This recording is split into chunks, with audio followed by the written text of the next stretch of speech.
Thank you all. Let me promise you that in the future, it'll be 7:30, and you can count on 7:30 and not 7.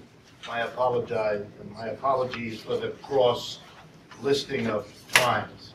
We're also in the process of finalizing an arrangement to have a room, either this one or another one, that will be the same each month so that we don't have this confusion of moving you from one place to another, and my apologies for that as well. I do want to say a word to follow up on what Shane said about my travels, not because I'm interested in showing you pictures of the streams I crossed or the canoes I paddled or anything like that, but because I want, as I try in many of these talks, to share with you the level of interest that this kind of analysis is now generating in the United States. It is wildly beyond anything I have ever seen in my life and growing exponentially. So I'm going to just summarize the month of April. The first week of the month of April, I spent 3 days in St. Louis, Missouri, speaking there as a visiting guest scholar.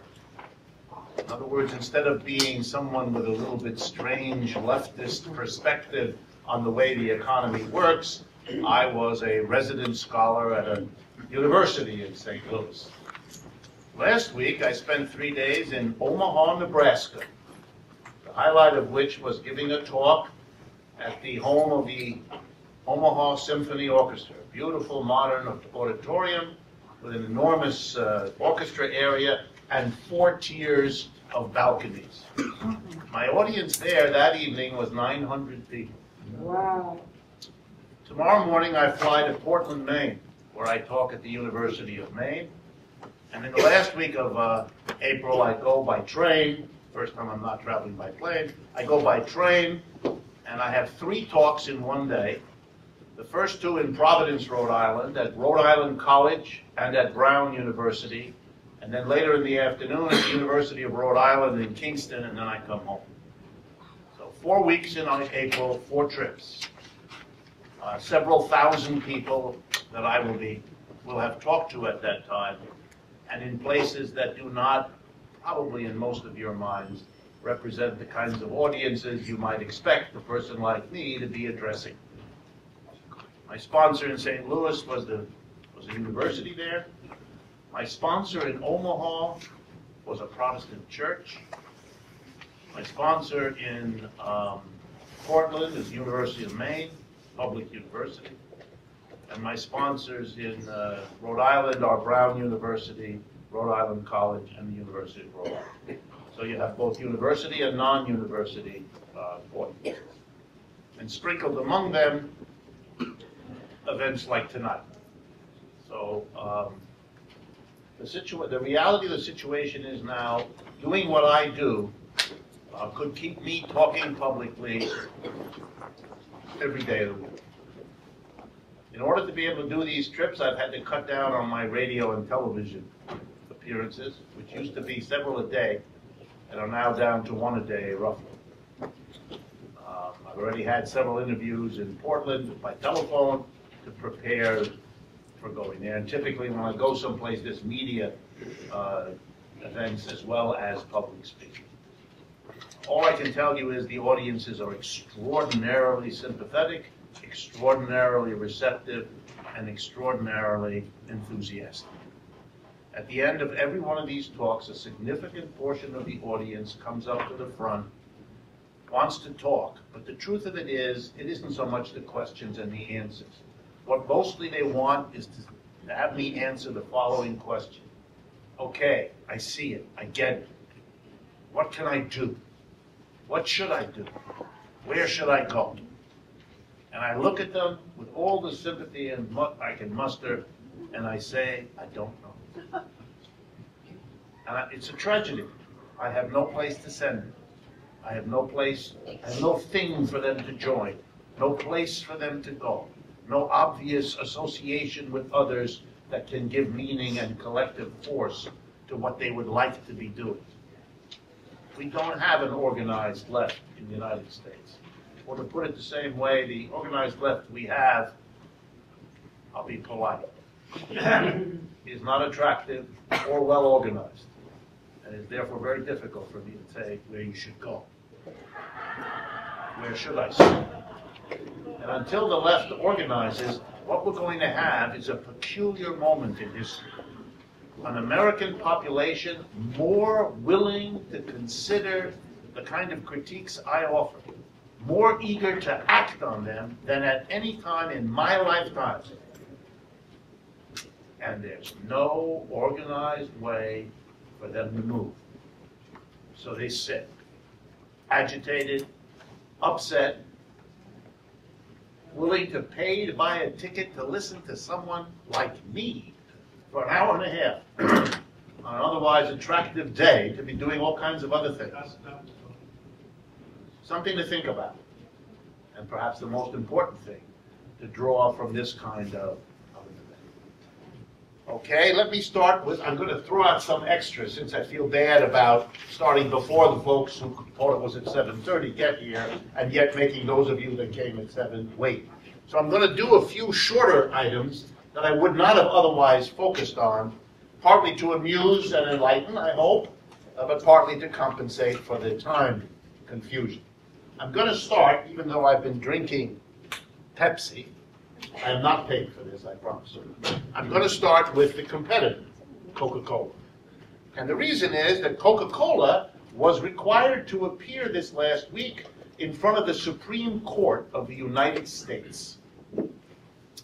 And the case is one I want to summarize for you because of the lessons it teaches. Apparently, and I wasn't aware of this until I read the court documents, apparently Coca-Cola has produced and distributed a new drink which has the words pomegranate and blueberry. Maybe some of you have seen it. I am not a fond consumer of the products of the Pepsi-Cola company. I try to keep myself and them as great a distance apart as I possibly can. Had there been anything else, I would not have had this.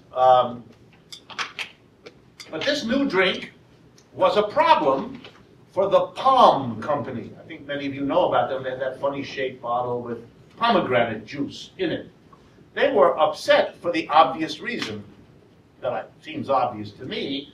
Palm, I would guess, is a relatively small company. I'm not sure. And Coca-Cola, in case you didn't know this, is one of the biggest companies there is producing colored sugar water, okay, and making billions out of doing that. So the Palm Company was worried.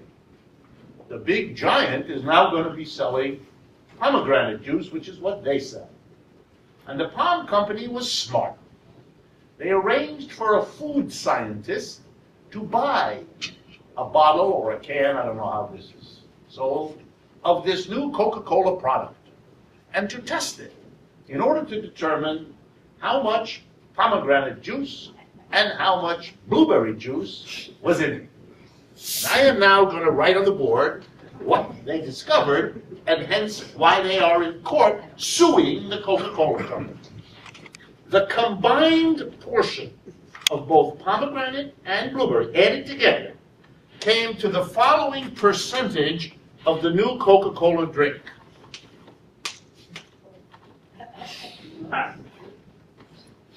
One-half of 1% of the new drink is pomegranate and blueberry juice.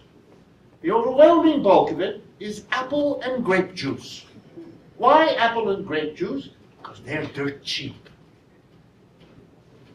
They don't cost anything. Pomegranate juice, you know what a pomegranate is, more work than you really want to spend to get that seed which sticks in your teeth, and the juice which is slim. Of course, it is very, very helpful, exactly as helpful as all the other products before the reports come out about how it's not helpful. But in the meanwhile, it's helpful. And blueberry juice, we all know, is blue. So Coca-Cola has to defend itself. And here's what its defense was.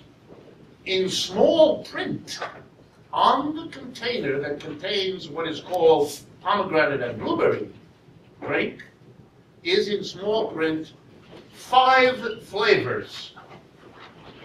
So it turns out apple, grape, pomegranate and blueberry. The fifth one, I don't know. But what it is a scam. It's a hustle.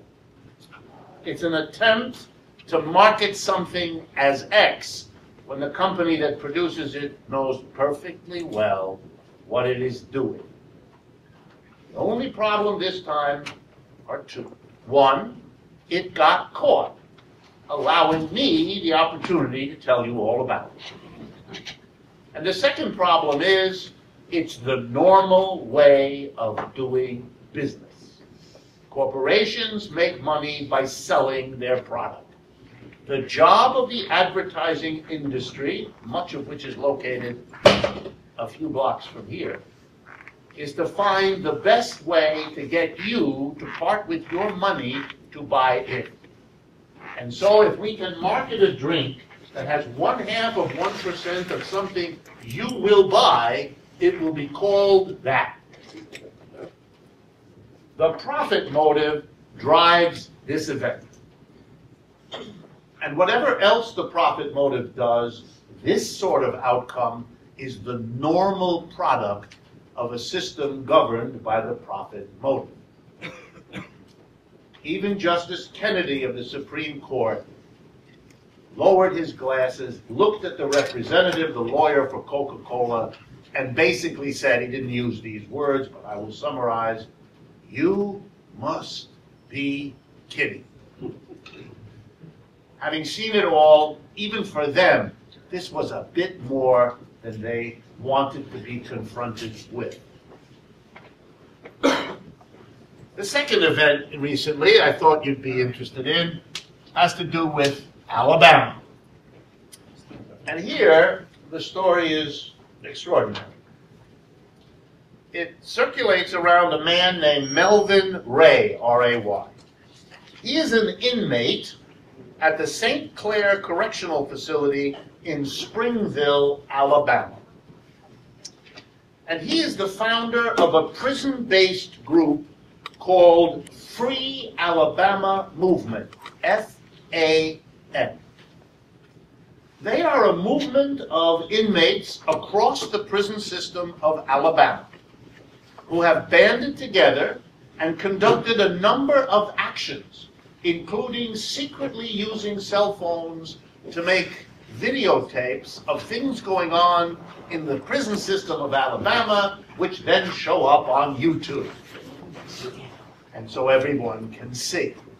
And the particular concern of this group, which is why I, as an economist, became interested, was their complaint, which has now become a movement, about being used as slave laborers.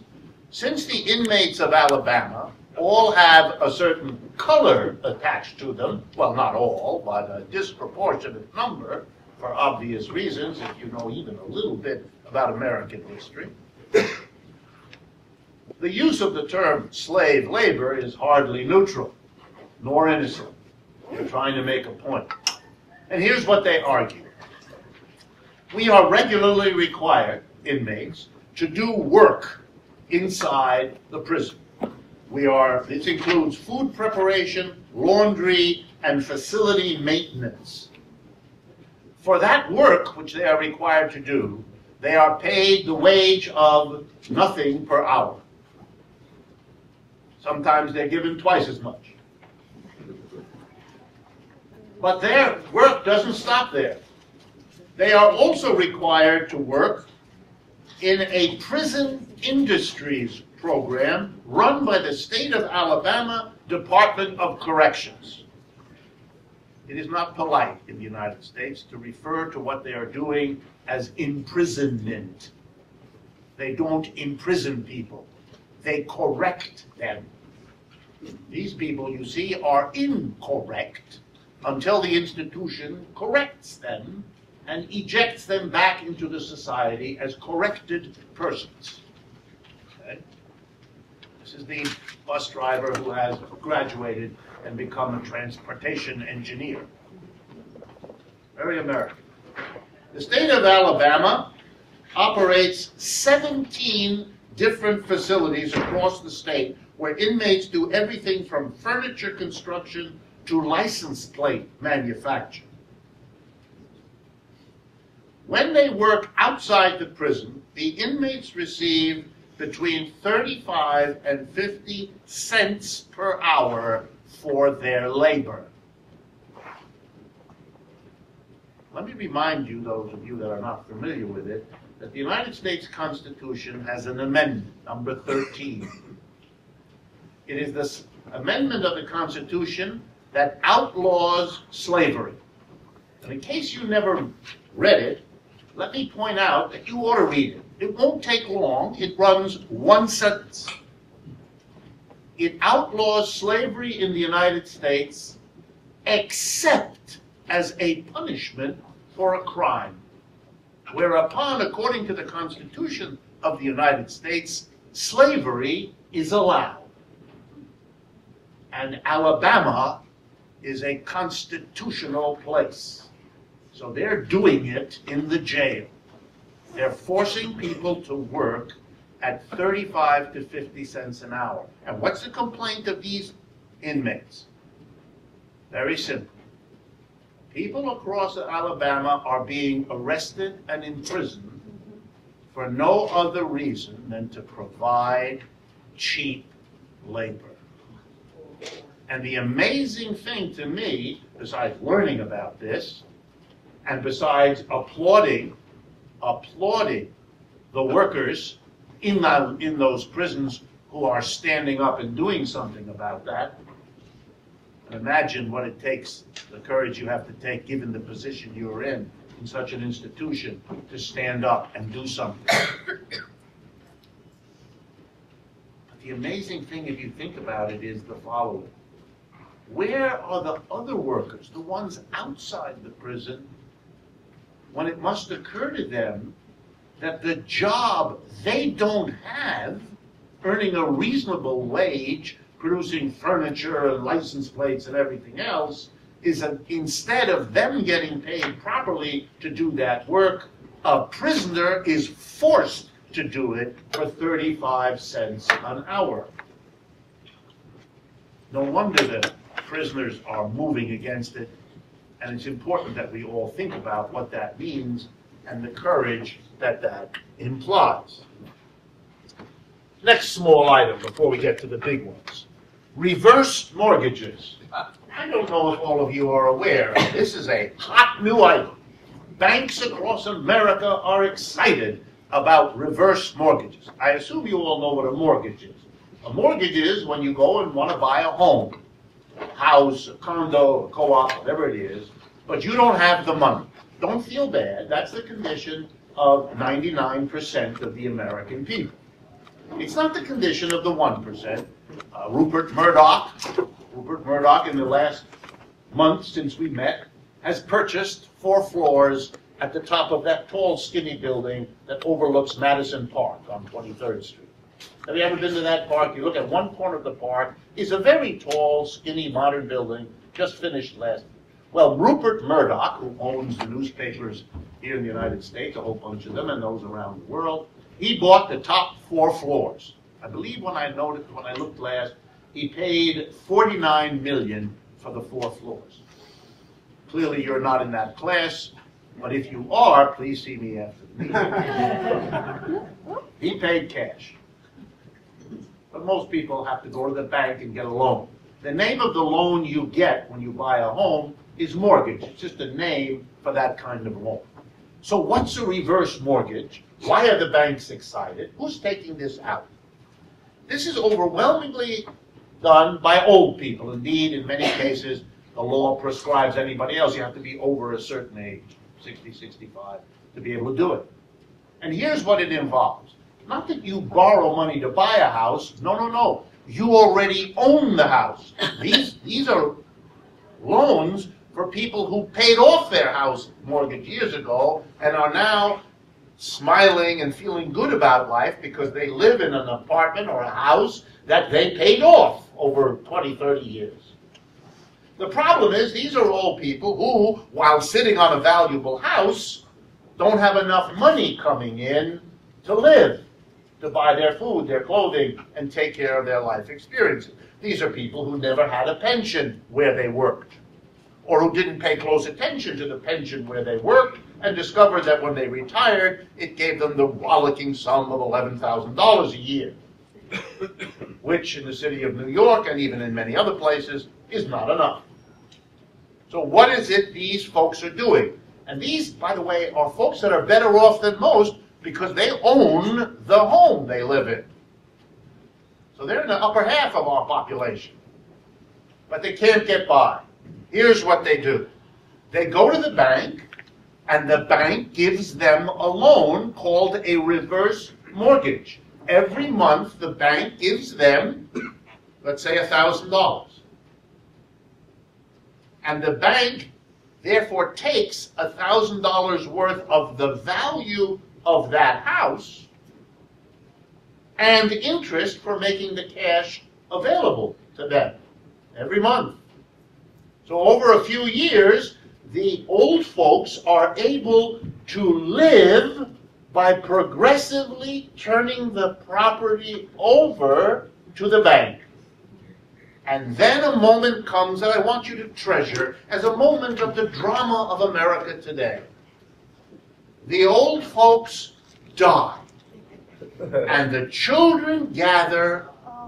You can see it coming, Garrett. They gather to listen to the lawyer who's handling the affairs of the now passed mother and father. Because they know, or rather they thought they knew, that there would be a house, which many of them were born and raised in, that would be a kind of passing gift, so that when the old folks died, their children would have something to build a life on. And the lawyer says to the children, "We have here for you these 6 forks, these 2 slightly soiled sheets, an old plastic tulip, and no house, because the house belongs to the bank, whose reverse mortgage to your parents is why they were able to not ask you for the support they didn't want to take from you, knowing how hard a time you were having with your children. But in terms of your receiving something, inheriting something, you don't know what the situation is. There is a silent process in America today in which what might have created the next generation's middle class, the gift of housing from one generation to another, is being quietly erased. And the children, the young people, are inheriting, and I'll use a technical term now, zilch. It is an old economics term, zilch. It's very close to zero, nothing. And the banks, by the way, in their promotional literature, present this as a remarkable innovation that they're making to serve their clients better. And that's that one. The Wall Street tax. This is tax season, as many of you know. A couple of weeks ago, many of you were hysterically filling out forms and gathering receipts and doing all the other rituals of this time of year. Folks, there's seats on this side, and there's no embarrassment coming by this way. But if you do go this way, there is an electric cord, Shane. Maybe you can help people avoid any dilemma with that. No problem. So you're aware of taxes, and you're perhaps sensitive to them. And you're, I'm sure, aware of the sales tax that many of you pay. When you buy an electric appliance, you pay a sales tax. When you buy clothing, you pay a sales tax. When you buy virtually everything, you pay a sales tax. Here in New York, I think the last time I looked, it's 8% or 8.25% or something like that. 8.75%. Lucky folks, you. So it makes you one of the most highly sales taxed people in the world, or in the United States anyway. So you may be surprised to learn, I hope if you are a regular at these meetings, this sort of thing will not surprise you, but nonetheless it might. You will be surprised to learn that when you buy and sell stocks and bonds, there is no sales tax. Somewhere, through perhaps an oversight, the sales tax was applied to all the goods and services people like you deal with every day and therefore have to pay. But stocks and bonds don't have a sales tax attached to them. Certainly nothing remotely like 8 3/4%. Not 6%, not 4%, not 3%, not 2%, not 1%, no percent. And again, that technical term, zilch, comes to mind. They pay nothing. Now, that was a bad situation back in the 1970s already. That is, it was starkly obvious to an economist trained to look for such things that it was a little bizarre that we apply a sales tax to what average people buy, but not to what the richest amongst us buy, namely stocks and bonds. Just exactly why was it arranged like that? And one economist, a liberal, but one who was kind of in that American liberal tradition of being able to notice a gross unfairness when he saw it. You know, a vanishing tradition, admittedly, but nonetheless, it wasn't a tradition back then. And he happened to be a professor at Yale University named James Tobin, T-O-B-I-N, who got a Nobel Prize a few years later. And he came up with the stunning idea, which upset many of his colleagues, to impose what then came to be known as the Tobin tax. And basically, it's a sales tax on Wall Street. It's a sales tax on buying and selling securities and derivatives and all those kinds of financial instruments. He thought that would be a fair tax to have alongside the sales tax. He wasn't a radical, not by a long shot, so he thought half of 1% might be good. Not 8 3/4, half of 1%. And since so many good, stocks and bonds are traded every day in the United States, even half of 1% would be a hefty income for the government, which would allow it, he was a liberal after all, to do all kinds of useful things, the kinds of things liberals think governments can usefully do. This was an idea produced by a Yale professor, which you might think would mean something, by a professor who got a Nobel Prize in economics, which you might think meant something, but it went exactly nowhere. The response to it, you might say, was zilch. No interest. And the United States has not touched this idea ever since. Okay? But here we are 40 years later. And guess what? Over this time, the financial sector of the United States has gotten much larger relative to every other sector of the economy. Finance has become unbelievably rich and powerful. If ever it was reasonable to say, why don't we put a tax on the richest, most powerful segment of our economy that has been getting away for 40 years without a sales tax? You might say the idea of a Wall Street tax, a sales tax, is an idea whose time has come. But if you thought that, you'd be making the same mistake that James Tobin made. The interest in that tax on the part of the United States government is today what it was then, namely zilch. But I will recommend it to you because even if you used a very small percentage, like half of 1% or something like that, you would raise tens or even hundreds of billions of dollars. From whom? From the financial sector, which has gotten away with not paying it for decades, which is the most able to pay now, which has done the best of the last 40. All the arguments are there to justify it. But the problem is they aren't stupid, and they have bought themselves the political power so that I can tell you about it, and I can show you that James Tobin understood it, but I also have to tell you that it is not part of the conversation in Washington or anywhere. It's as if we have a conversation about how to solve our economic problems in the United States in which some things are so taboo that the population, Republicans and Democrats alike, act as though what I just said isn't so, doesn't exist. Even though I promise you, please check me out, look up Tobin tax, Google it, you will see what I just told you. But while we're on the subject, I want to mention to you a completely different tax. A tax on intangible property. Let me explain what that is. For tax purposes, economists divide property into two kinds. This is not complex, I promise you. One kind is tangible, which simply means you can touch it. It's hard. It's like a piece of land. You can touch that. Or a painting, you can touch that. Or a building, you can touch that. Or business inventory, machines, you can touch that. It's a real thing in the world. We do allow one kind of government in the United States to tax tangible property. You all know that. It's the local government.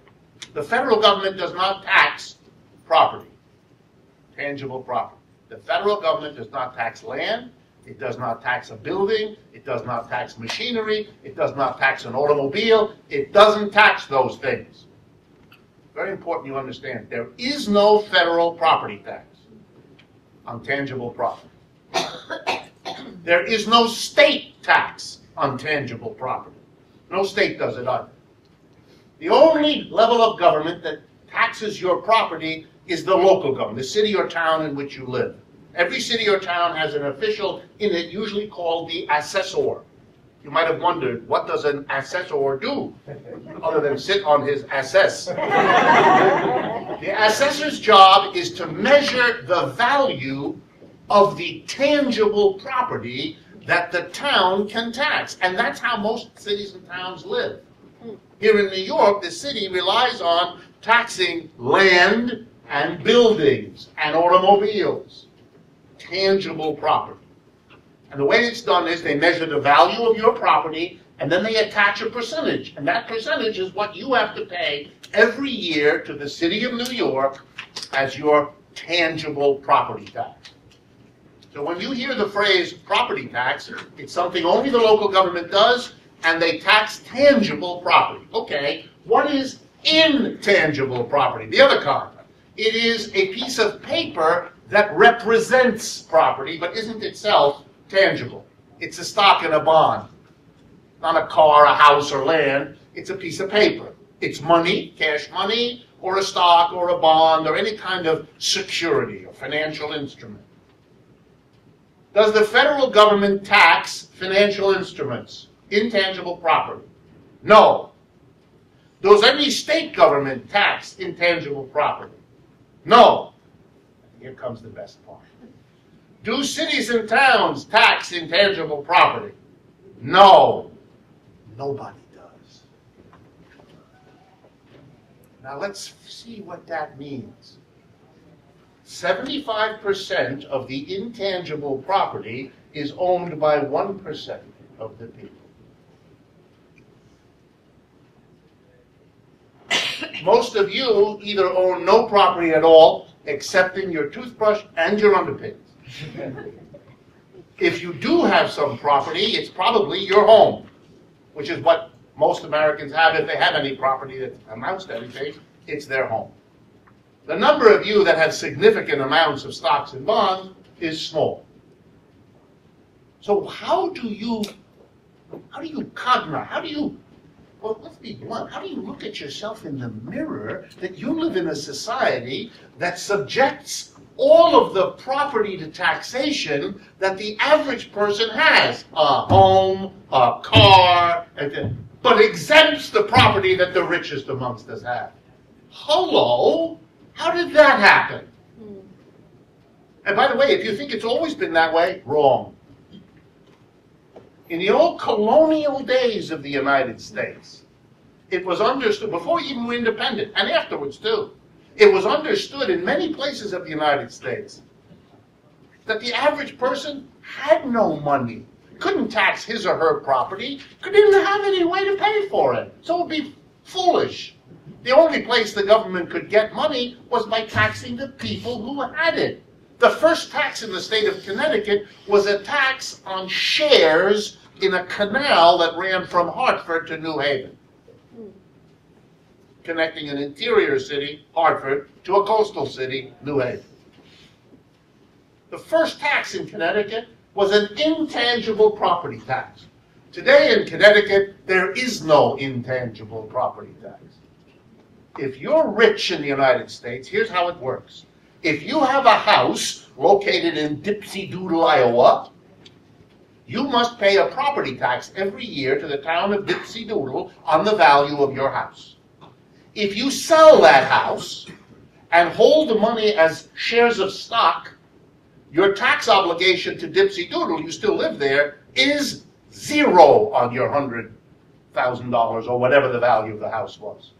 Because you changed the form of your wealth, of your property, from tangible to intangible, you moved from taxable to untaxed.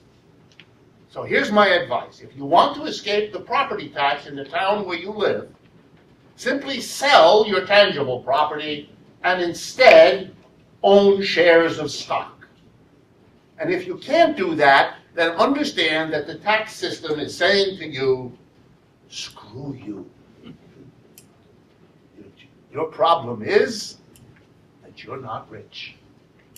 And we feel for you, but while we feel for you, we're going to tax the crap out of you. That's the American system. No sales tax on Wall Street, no property tax on intangibles. That is a stupefying gift to the people who need it least, so that there isn't enough money to provide for the government to provide services for those of you who need it most. At this point, if we had more time, I'd stop, and we'd have the interlude I like most, the national anthem. So you could all appreciate what you live in and what most of you accept. That leaves, before we get into the big ones for today, Earth Day, which is today. Yes. Oh, wonderful. It's today. Earth Day. On Earth Day, we celebrate, I guess, the Earth and the appropriate care that we should be taking of the Earth. I don't want to mock this. So I'll just drink my Pepsi. Which is a deep respect for the Earth, as you can tell from the plastic container and all the rest. One of the biggest problems of being respectful of the Earth, of being careful about our environment, one of the biggest problems has been that to do something useful for the environment, let me give you a couple of examples. To get rid of the private automobile as a means of transportation. The private automobile as a means of transportation, I assume most of you already know, is an economic, political, and cultural disaster. Other than that, it's very useful. What do I mean? It is the most expensive way to move a person from one place to another. A car is an incredibly expensive apparatus. It uses a ridiculous amount of fuel, and anything like a train, a plane, a van, a bus is a much more efficient, that is much cheaper user of energy and materials to move a person a mile than is the private automobile. I assume you know that. Number two, the private automobile is the single largest source of injury and death in our culture. People are hurt and killed by cars in a way that nothing else gets to them. The exhaust of an automobile, I believe, is the #1 cause of air pollution in the United States and has been for an indefinite length of time. We are denuding the earth to fuel these cars and to provide for the materials in them, and then we double whammy the earth by dumping the exhausted car back into the ground where it can rot and rust and pollute everything that way too. So this is an economically inefficient, this is a disaster. 12 ways to Sunday. What ought to be done if we were interested in efficiency, in honoring the earth, in not polluting the air or the soil, would be to substitute mass transit. Cars, buses, vans that could be operating around the clock. Needless to say, there would be other benefits. I assume you can all understand that, being New Yorkers. Imagine what the traffic in this city would be if we didn't have the private automobile clogging everything. How much faster we could get around, and how much more efficiency in our lives could be achieved by not sitting in the bus or the subway or on the street waiting to be able to move. How much gas would not be wasted idling around here, and so on and so on and so on. Just imagine. And what would it cost us? Well, the technology for this we already have. The technology for how to handle getting rid of the private automobile as a mass transit has already been developed by institutions known as Hertz and Avis. On the edge of every city and town would be a large parking lot, or 5 or 6. There would be fleets of automobiles, maintained around the clock by staffs of mechanics, so they'd always be running. And we get much more use out of them, because they'd be maintained properly. And when you actually needed a private car to make a long trip, or for whatever special purpose, you would go to one of those lots and you would pick one up, the way some people already do. So we know how to handle that. And what would the workers displaced by it? We don't have a lot of cars produced. What are we going to do with workers? This is the big item. This idea of mass transit might, here we go now, cost jobs. And on the basis of that, lots of people have been persuaded, usually by corporations who are doing it for a different reason, to oppose earth-friendly changes, like getting rid of the private automobile. It will take jobs. As if there's nothing we could do. We produce fewer cars, need fewer auto workers. Well, then they'll just sit there on the stoop drinking beer. But that's crazy. First of all, we could shift over and become a global leader in producing mass transportation systems with workers. Of course, that would take planning. You'd have to work that out, how to move the workers who are not needed in automobile production over into another line of work. And if there wasn't enough work in the mass transit industry, well, then you'd have another group of workers for whom you would still have to find work. And the government, the logical agency here, could come in and say, okay, everybody displaced from the automobile industry, as we move to respect the earth, will now be given training and money, and a new job will be found for them. Taking care of young people, rebuilding our cities, providing programs for older people. We all know what needs to be done in this society. 10-minute walk anywhere will show you a dozen things. Imagine what would happen in a society where we collectively raised money, taxes, I don't know, maybe taxes on Wall Street or taxes on intangibles, so that the government could guarantee to everybody displaced by a decision to respect the earth, everybody who loses a job as a result will be provided with an income and a job, so that they will not have to worry that they need oppose a respecting of the earth because it takes away their job. We can solve the problem of taking care of the earth, and we can solve the problem of the displaced jobs. But only if we take the problem in hand and solve it. If we don't, if we actually consider that people who are displaced are just left to flounder for themselves, what we have is a system that refuses to solve a problem. Not that it can't solve it, it has chosen not to take care of the people displaced by respecting the earth, even at the cost of destroying the earth we depend on. If we had an honest and progressive movement in the United States, that's how it would celebrate Earth Day. By destroying the notion that there's a contradiction between respecting the environment and maintaining full employment. There never was such a contradiction. It is not necessary. And an honest dealing with that subject could and would make an enormous difference. All right, let me turn then from the particular small item. Well, there's one more. Some of you have been critical, and I agree with you, that more than you wish of what I deal with in these sessions leaves you, one of you put it, down in the mouth. I'm not exactly sure what that means, but it's clearly not good, and I don't want that. So I'm now going to give you something I hope will be uplifting. And I got this from David McReynolds, an old fellow who's been active on the left for a million years. Some of you may know his name. He sent it around to folks, and I liked it. It's a listing of some things that working people have done around the United States over the last 3 or 4 weeks. And there's a bunch of them. I don't have time to go through all of them, but I really liked some of them, and I wanted to share them with you. A group of people that are excited about the movement among fast food workers in the United States, that I assume you have all become aware of and that we've talked about, commissioned a questionnaire from a well-known public opinion research company called HART, H-A-R-T, HART Research. And they were paid by something called the Low Pay Is Not Okay campaign. It's a nice phrase. Low pay is not okay. And here's what they found. They released it early this month.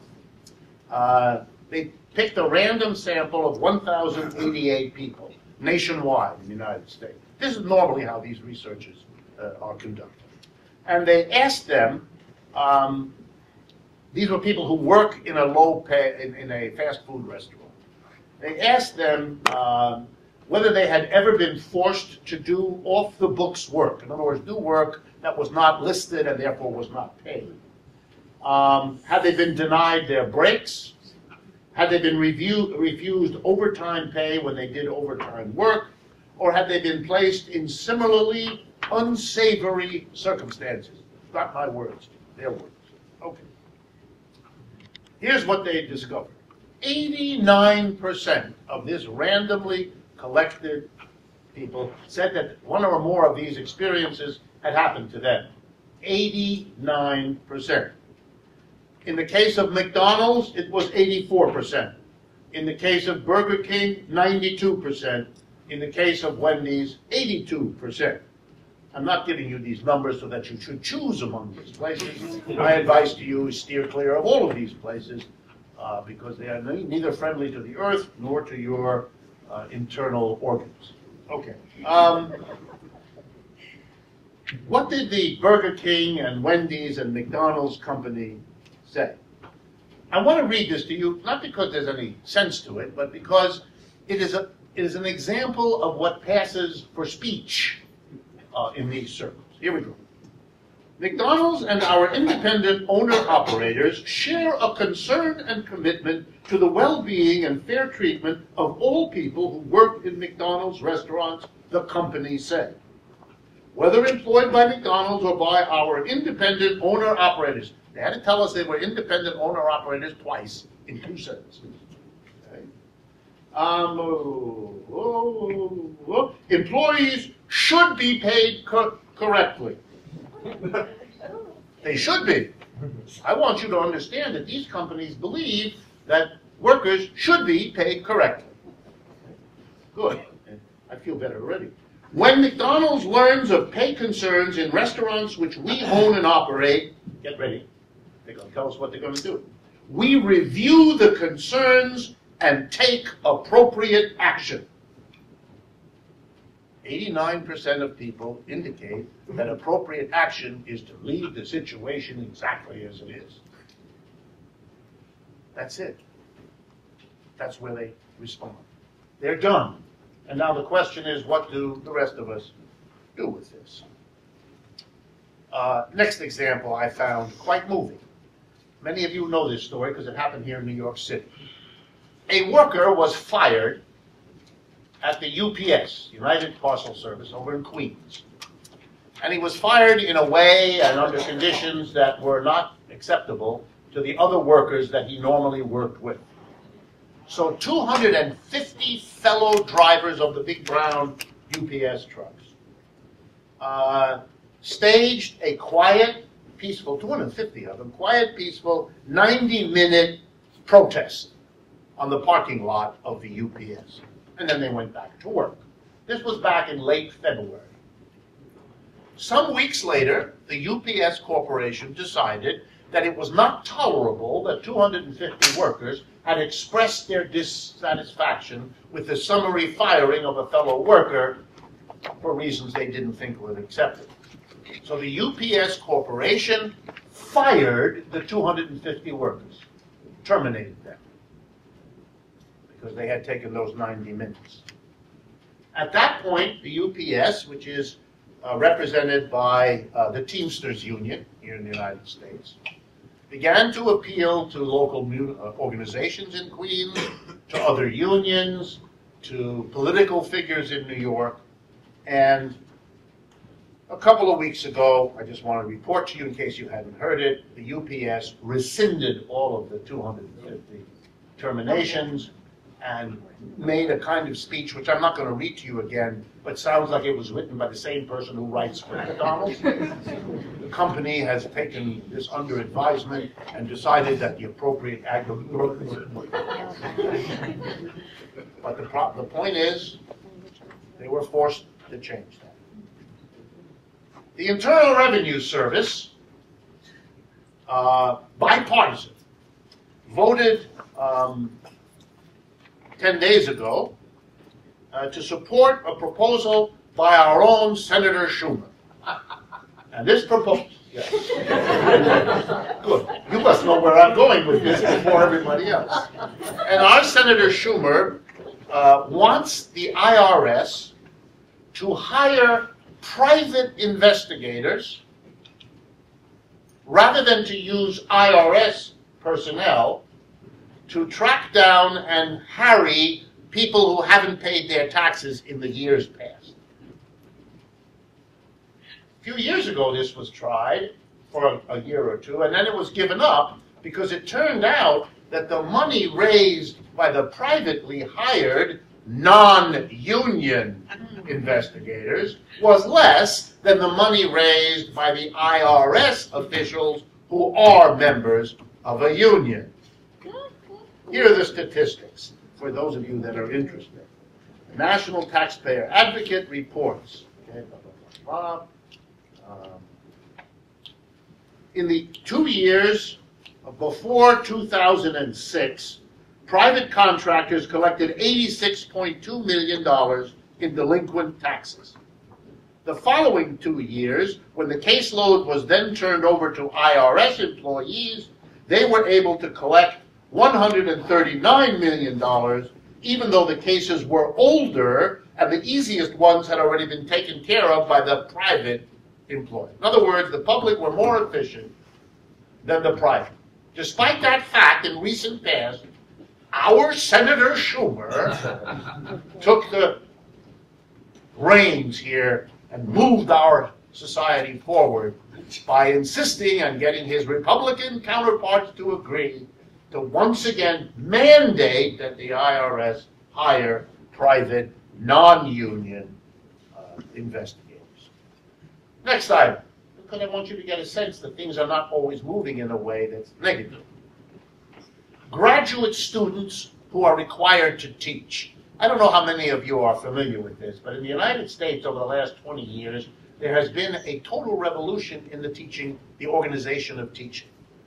Once upon a time in American universities, the bulk of teaching was done by professors with degrees who had been finished with the program and were then thought to be in the prime of their intellectual capability, well-trained, reading books, studying, and teaching. Well, for example, in most of my life, I was a professor of economics, and I was paid a proper salary, and I had finished my degree years ago, etc., etc. I'm a professor here at the new school, likewise. But I am part of a vanishing breed. People like me are now a very small part of what passes for higher education. Most of the students in my department, where I taught all those years, most of the undergraduates are now taught by graduate students. Why do we have graduate students doing this? There's a very simple answer. Graduate students get paid next to nothing, whereas a full professor like me gets paid more than next to nothing. Okay? So the smart people who run universities compared next to nothing to more than next to nothing and decided to go with next to nothing. So they have phased people like me out and phased graduate students in. So the bulk of teaching in most American universities, public and private alike, is done by cheap graduate students. I'm not commenting on the quality of the education. Given what senior professors usually do, having a graduate student, that's a flip of the coin as to whether you're better or worse off in terms of what you learn. That's another matter. That's a comment on what we produce as professors in this society. But we know that the motivation of our administrators has what to do with the quality of education? You got it. Zilch. It has to do with saving money. So that leads to the following problem. What's going to happen to graduate students when they are required to teach an enormous portion of what passes for higher education and are paid next to nothing? Sooner or later, even students remember that word union. Granted, they don't hear it in class very often, but some of the older professors mumble about it, and they pick up something here or there. So imagine my surprise when I discovered that a few weeks ago, actually last week, the University of Connecticut graduate students up there in Storrs, right, thank you. Up in Storrs, Connecticut, had a union election and voted to join a union. Graduate Employee Union, part of the UAW. They were able to organize the graduate students into a union there. At Yale University, which is in the same state, and is the other major university in that state, at Yale University, the graduate students have been trying for at least 25 years that I'm aware of to organize such a union and have been unable so far to do so. But the students at the University of Connecticut, a public institution, were able to do that and won that victory this last week. Similarly, for the first time, the University of Illinois in Chicago, the faculty union there signed its first contract and has a union to represent it after a long struggle that was very difficult. It is striking that I'm able, which normally I would not be, in one of these sessions to give you that many examples of people in this society who are indeed fighting back and are beginning to show some victories when they are willing and able to get together and act collectively. And I think they deserve our support. Now let me turn then from these short items to 2 or 3 big ones, and then we can open it up. First, I want to talk a little bit about something called redistribution. It's much in the air these days. What is redistribution? Basically, it's a response to the fact that the gap between rich and poor in America is becoming so stark. I assume most of you are aware of this, you've noticed it. After all, President Obama, back a few months ago, made a big speech about it, that it's a problem that worries him a lot. We have a new pope, seems to worry him a lot. He talks about it a lot. So we seem to have quite a bit of worrying along the line of people who are noticing this enormous gap and who become worried as a result. They're a little bit shy of saying what exactly they're worried about. I mean, yes, it's inequality, but the inequality has been there kind of all along. It's been getting worse, but it's been there all along. So kind of why are you worried now? It must be that the worsening of the gap, the fact that a few people are becoming extraordinarily wealthy and the rest of us clearly are having trouble, it must be that they're afraid that's going to lead to some result. But they don't tell us exactly what the result is they're afraid of. So let me suggest some results that they might be afraid of. One is called a social revolution. Possible. There is some association between a social revolution and the gap between rich and poor becoming extraordinary. Or they might be upset that, I don't know, people upset with their neighbors might get so angry that even if there's a car accident and somebody gets out of the car in the wrong place, he gets himself into heavy-duty trouble. Or maybe people start murdering each other in bizarre configurations, shooting the wrong religion in the wrong parking lot at the wrong time because you're very upset. Maybe an awful lot of people are upset about all kinds of things. Maybe upset intensifies when there are gaps between rich and poor. I don't know, but something is worrying these people. And so they begin to advocate redistribution. What does that mean? Well, it's really simple. If we've got a gap between the rich and poor, their idea, these redistribution people, is, I know, they say, I know what we should do. We should take some of what those rich people have and give it to those people who don't have, because then the gap will be less. The arithmetic here is stunning. You take from those who have, and you give to those who don't have. And so we have that in the United States. We've had it for a long time. For example, a progressive income tax. The way we have it in this country, the higher your income, the larger the percentage of it you have to pay an income tax. That's true. It's progressive. It takes more from those who have more than it takes, percentage-wise, from those who have less. Here's another one, the food stamp program. It basically uses the money that's collected from everybody as a tax and helps those who are the poorest who qualify for a food stamp. And there are other kinds of subsidies, rent subsidies, all kinds of subsidies that are needs-based, that have to do with those who don't have. So we have in this country a whole bevy of redistribution mechanisms. So here's what we do. We distribute income to people in such a way that a few have everything and the mass of people don't. And then we follow up this bizarre arrangement by taking it away, some of it, from those who we've given a lot to redistribute it from them to those we didn't give to. Now let's look at this a little more closely. What does this involve, this redistribution? First of all, it's stunningly costly. We have to hire large numbers of people, put them in very expensive offices, provide them with immense machinery to keep track of who's getting how much of the wealth and how much of it should be in what way snatched back from them to give to those we have. We have to study those who don't have, lest they game the system and cheat.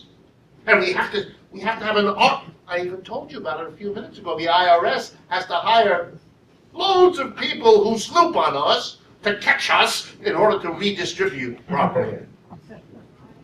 Lots of people doing what exactly? Enforcing redistribution. Keep that in mind. Second thing about redistribution. It is stunningly divisive in the community, right? Because once you distribute to people, you get this as a result of your work every week, and you get that, and you get that. There's a tendency for people to say, oh good, I worked and I got paid, this is mine. So then imagine when someone comes and says, oh, no it isn't, we're taking it back. Well, not all of it. We don't want you to starve. We want you to continue to working so we can snatch more in the future. And you know what people do? They resist this. They are resentful. They suspect that more is being taken from me than from that other guy who really should be having more taken from him. They don't trust anyone. They don't, who's deciding, who's getting, but who, and they hate everybody they can think of who might be slithering through with less redistribution taken from them. Look at the rage of the American people about the taxes they pay, and the tendency to think that that tax is an illegitimate withdrawal from them. Look at the Republican Party's slogan, you ought to be able to keep the money you earned. You know what that sentence is? No redistribution. I don't want you to take nothing from me. Don't take any. And the rage and the anger bubbles up, in some cases, into violence, in some cases, into militia movements. You know where it goes. You all know. So this kind of way is very socially explosive, and it always has been. Third, redistribution is always and everywhere insecure. It doesn't survive. Because all of the people angry that something is taken from them that they've already earned, or at least they think they did, they're going to look for every conceivable way to get out of it. So, for example, and I've given you this example before, but let's do it again.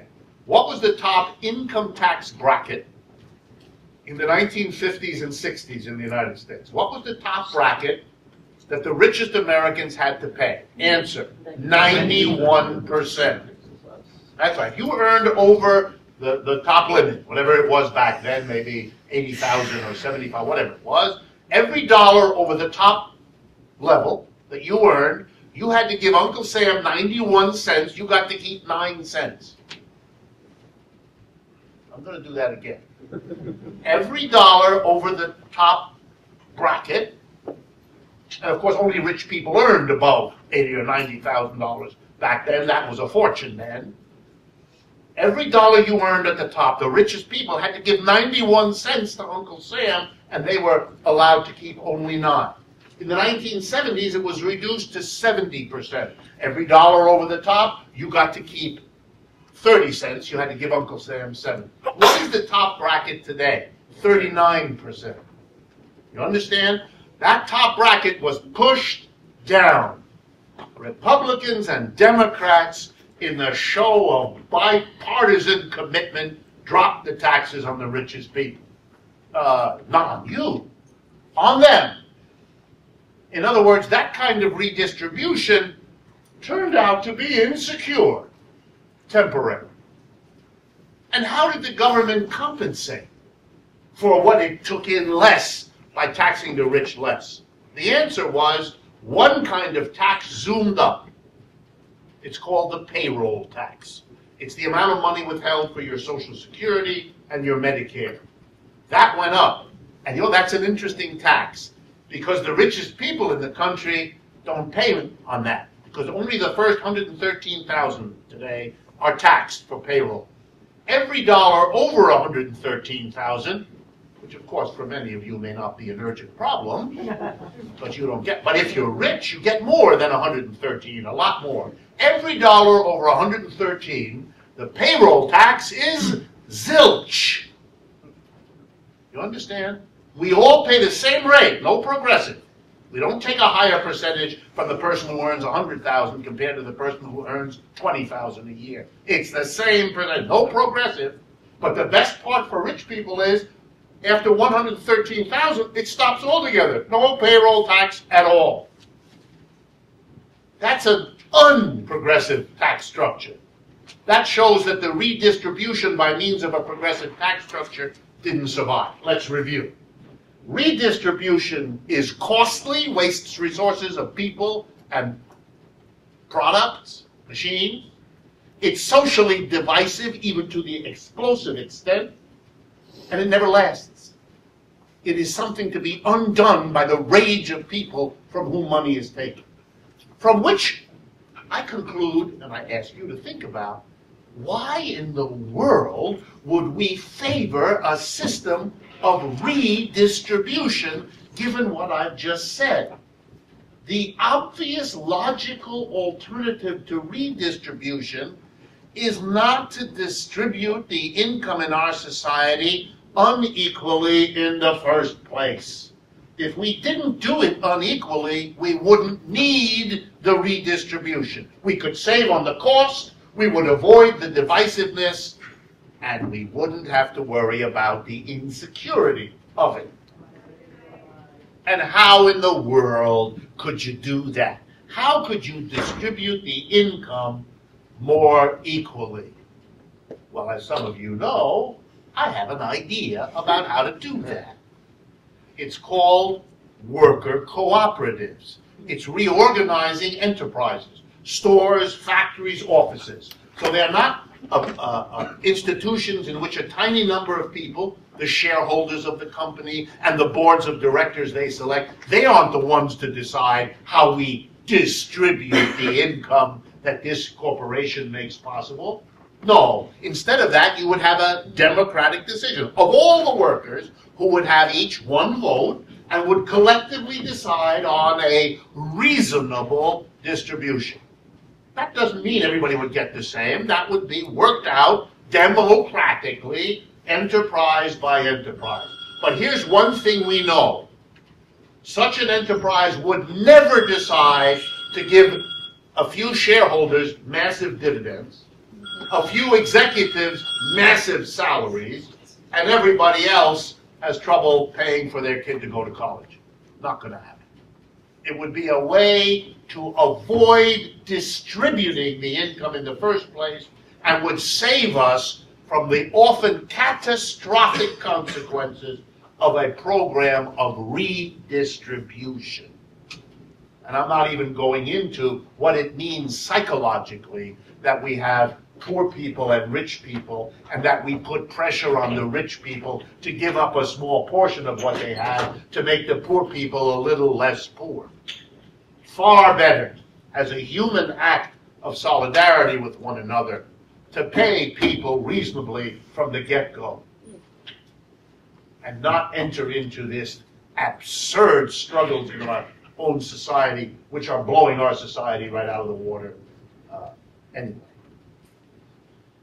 Next big subject, and this is, many of you have asked me to talk about this from an economics point of view, so I'm going to try to do that. Why has there not been a sustained movement of opposition in the United States to all the things that we talk about month after month here, even as they go? What is it about the United States?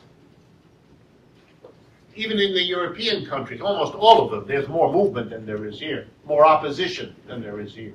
Folks going into the streets, general strikes, strikes of unions, strikes of social movements, coordinated strikes by both of them. Many of the things we had never seen here for so long, we can't even remember when they were. So I want to talk about it. I've talked about it before, but apparently you want me to talk about it some more. I am guided by what many of you say to me or send me emails, comment on my radio program, or whatever. So let me try to get this point across to you in a slightly different way than I have in the past. I don't think Americans are any less capable of or interested in political action than anybody else. I don't. And I don't think our economic situation makes us less upset than the Europeans. The truth of it is that this economic downturn has been less burdensome on the mass of working people in Europe than it has been here. They have more social protections than we do. For example, in every European country, there's a national health service. You get national health insurance whether you're working or not. Doesn't matter who your employer is or whether you're employed, you're covered. End of story.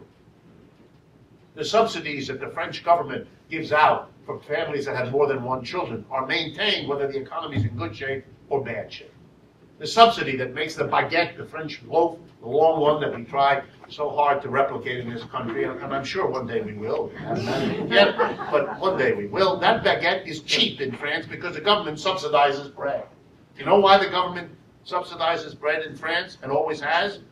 Because in 1789, when they weren't doing that, something awful happened in France. And they don't want that to happen again.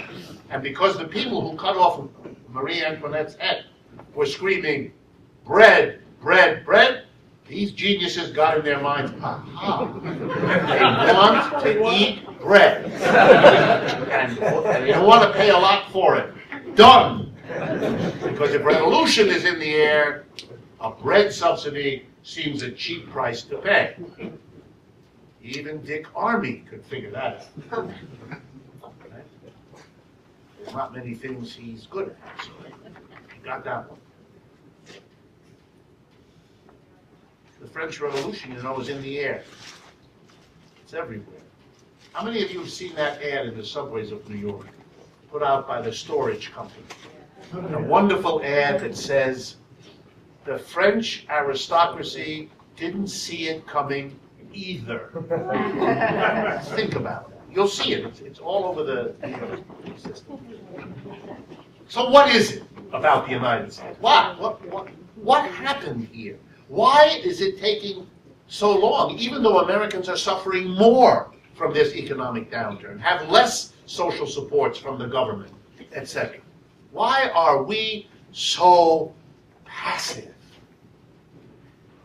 Why are we so unable to get together, one with the other, to face this issue in a collective way and force change? Why can we be told, as I just did, of 4 or 5 examples of people, from UConn graduate students to UPS drivers to whatever, to prisoners in the Alabama jails who are getting together? Why is it so hard, despite all of this, for Americans? And I think the answer is history, as it usually is. So I want to give you a thumbnail history of why we don't have the kind of upsurge and social movement that could change things, and change them for the better everywhere. To do this, I have to remind you of how different the 1930s was. I do not do this because I'm in love with Franklin Roosevelt. I'm not. I never was. A lot of things wrong with Franklin Roosevelt. But we have to understand that he is the story of what happened in the 1930s that is exactly what's missing now. In the 1930s, we had an economic crash, the first big crash of capitalism in the last 75 years. We're currently living through the second big crash. And if we lived in a sane and rational society, we would say a system that crashed twice in 75 years with massive results, a system that has had smaller downturns, 11 of them between the end of the 1930s crash and the beginning of this one in 2007, a system as unstable as that, as prone to crash like that one is, would be one we would be debating the validity of staying with as a daily issue of urgency. But we don't, do we?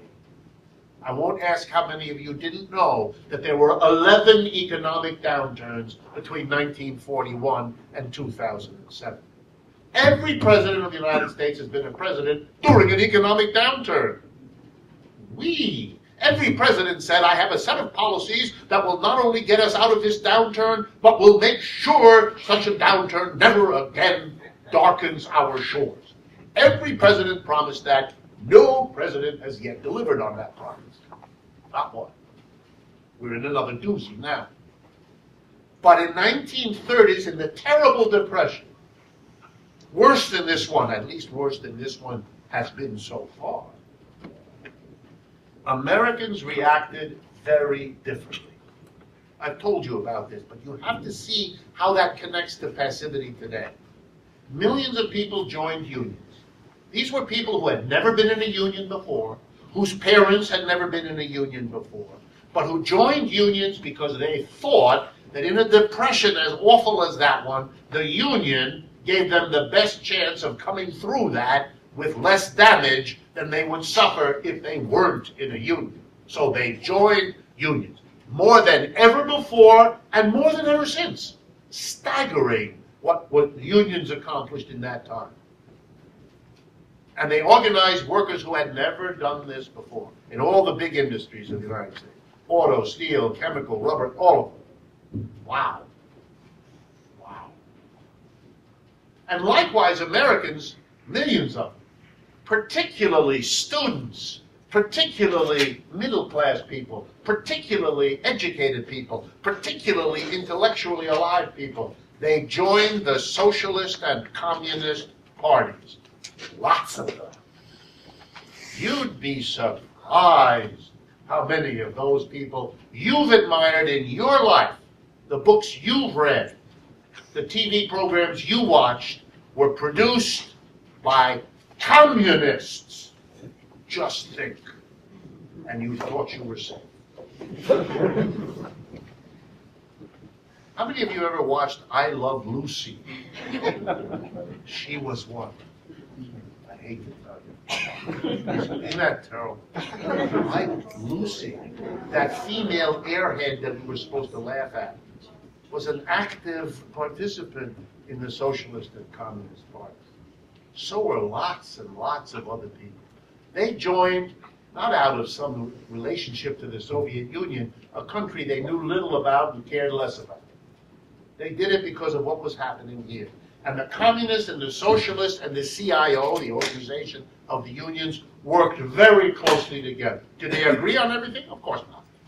But they worked coordinatedly, and they were powerful. And they went to Roosevelt after they had organized tens of millions of people. And they basically said to the president, Mr. President, we got millions of people here, and they're suffering, and you're going to have to do something. And the spokesman was this union man, John L. Lewis, mighty workers' leader, and he said to Roosevelt, by the way, Frank,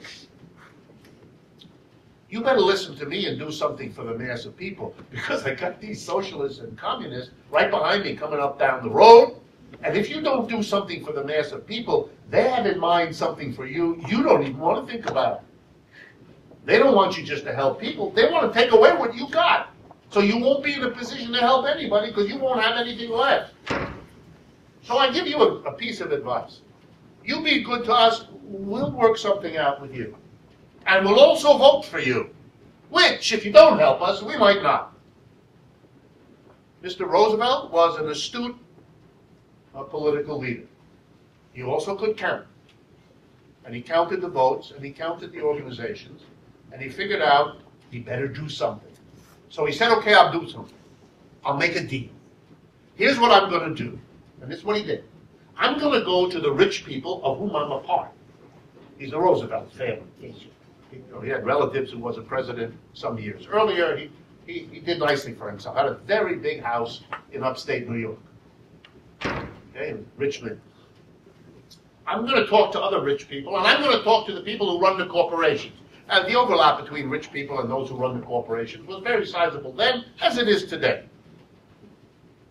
And I'm going to tell them what you've just told me. And I'm going to say to them, look, I got to do something for the mass of people. I really do. And the only way I can do it is with your money. Because the government has no money. We have a depression. Everybody's unemployed. Nobody's paying taxes. Nobody has any money. I can't get the money from the people to help the people because they don't have anything. That's why they need help. But you have everything. So you've got to give it to me. And I advise you to do it, because if you don't, the socialists and communists are going to take it away from you anyway. So you better part with a little so that you hold on to the rest. And then he went back into the other room. These are negotiations, you know. He went back into the other room and he said to the unions, the socialists and the communists, okay, I'm going to get the money to take care of what you all want me to do. But you got to stop all of this babble about revolution, socialism, stop all that. I will do for you something you've never seen or didn't even dream you could get. I'm going to get it for you. But the price is, get rid of that revolutionary babble. The socialists, the communists, and the unions bought that deal. They accepted that. The socialists and the communists, too. They accepted it. But they said, Mr. Roosevelt, you got to deliver now. Because if you don't, the babble is going to start again. And so's the trouble. And Roosevelt went back, and the deal was done. Half of the corporations and the rich hated this. They didn't think it was necessary. They thought that the unions and the communists and the socialists were bluffing. They were too weak. They couldn't really do anything. So screw them. No, said Roosevelt, I don't think so. I don't think so. And he won over half of the rich and half of the corporations. And that was enough. So what then Roosevelt did was what he said he would do. He created the Social Security system. He went on the radio in the middle of a Great Depression when the government had no money and announced that everybody 65 years of age or older is now going to get a check every month for the rest of their life. The government that had no money was about to spend a fortune. As soon as he was done, he announced the unemployment compensation system. We never had that either. If you lose your job through no fault of your own, simply because the employer cannot afford to hire you because you can't sell what you produce, you're going to get a check from the government every week for a year or two to help you out. This at a time when there were millions and millions of those people who would immediately have to get this money. the government had no money, it was now giving a second huge gift. And the third big one. He went on the radio and he said, if the private sector, private employers, either cannot or will not hire the unemployed, I will. And between 1934 and 1941, Roosevelt created and filled 12 to 15 million jobs. Federal employment, the government was your employer. Giving those people a job, giving those people an income, allowing them to pay their mortgages so they could stay in their homes and not lose them. All the things that aren't happening today. We have no federal jobs program in the United States, and we haven't had one for the last 6 years of this crisis. We're not talking about extending unemployment, we're cutting it. And we're not expanding Social Security, we're cutting that too. It couldn't be starker. All that happened then is not happening now. And here comes the history of this, because it's so important.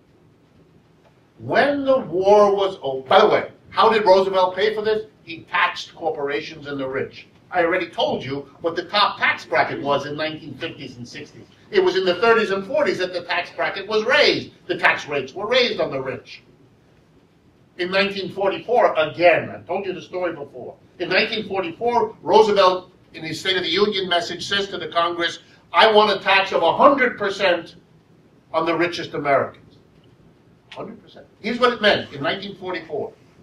Every dollar over $25,000 a year that an American would earn, that would be about $380,000 a year now.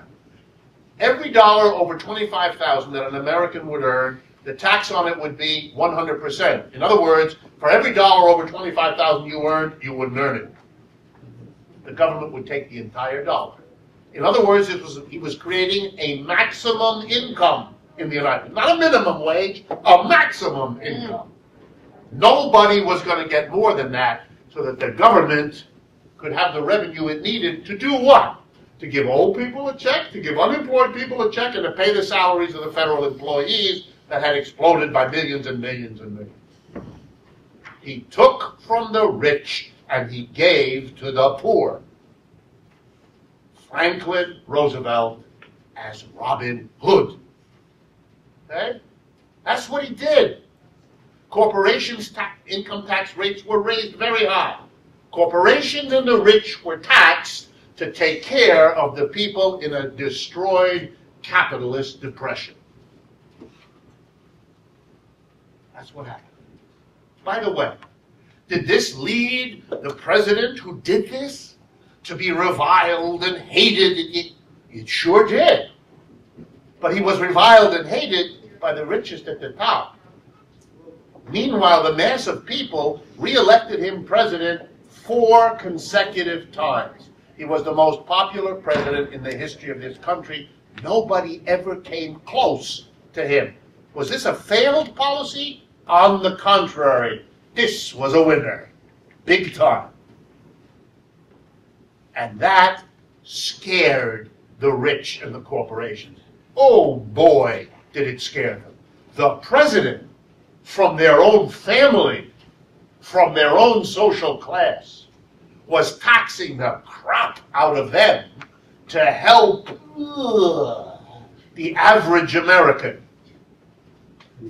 Wow. Disgusting, don't you think? They were outraged. But it was worse. The president could be seen cavorting with known communists and socialists. Worse, starting in the late 30s and early 40s, the United States was getting closer and closer to a war with Germany in which we would be allies of the Soviet Union.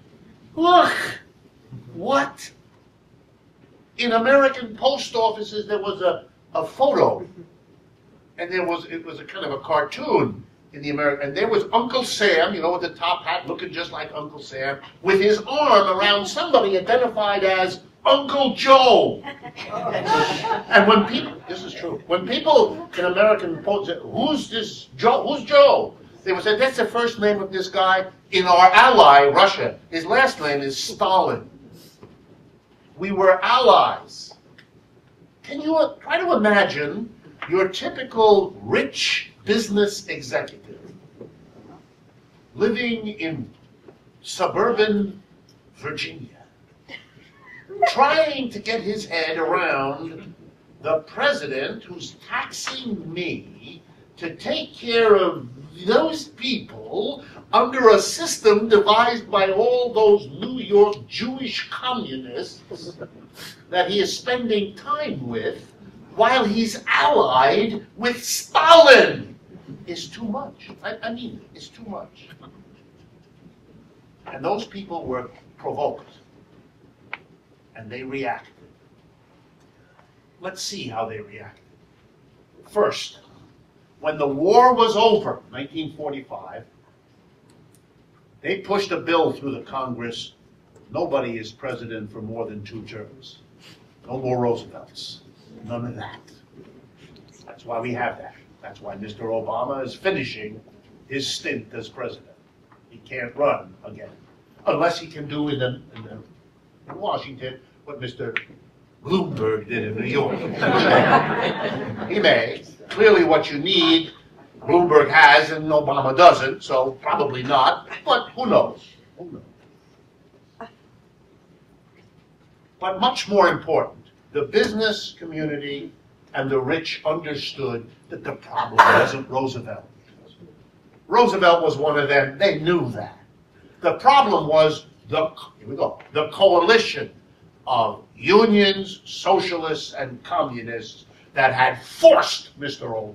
Franklin Roosevelt to do what he did. So if you didn't want that to happen, if you wanted to undo the New Deal, to erase this awful exception in American history, a country that had been run by the old elite for so long that suddenly had found itself, because of its crisis, bested by unions, socialists, communists, New Yorkers. Awful. You would have to destroy that coalition. And how do you destroy a coalition? How does anybody destroy a coalition? You first identify the weakest link in that coalition. Who is vulnerable? Who can you go after? Who can you destroy first? And that was an easy one, the communists. And so you did what all governments that want to get rid of a dangerous internal social movement did. We call that nowadays rebranding. You rebranded the communists. They weren't a militant leading force in a social coalition that had transformed the country. No, no, no. They were the puppets of an evil foreign puppet master. Communists were agents of Moscow. This was hard for Americans because a few months earlier, Moscow was our ally. And now you had to, no, not ally. Please, change that. Enemy, enemy, enemy. And we hounded, and we deported communists, and we vilified, and we demonized them. You are nothing but agents of a foreign power. You are spies. We killed a couple here from New York. We said they were agents of, it was wonderful. It was high theater. Okay, that got rid of one. We destroyed the Communist Party. Never recovered. Never recovered. And it's now, I don't even know. It barely exists. Its political influence, minuscule. As soon as that was done, the next step in destroying the coalition, socialists. The way we handled the socialists was as follows. We went across America and we explained to the American people, socialist, that's communist spelled differently. That's all. The socialists just spell it differently. It's the same thing. They are either agents of a foreign power, not clear which one, but doesn't matter. They are agents of a power, or they're dupes of the agents of a foreign power, which is virtually the same.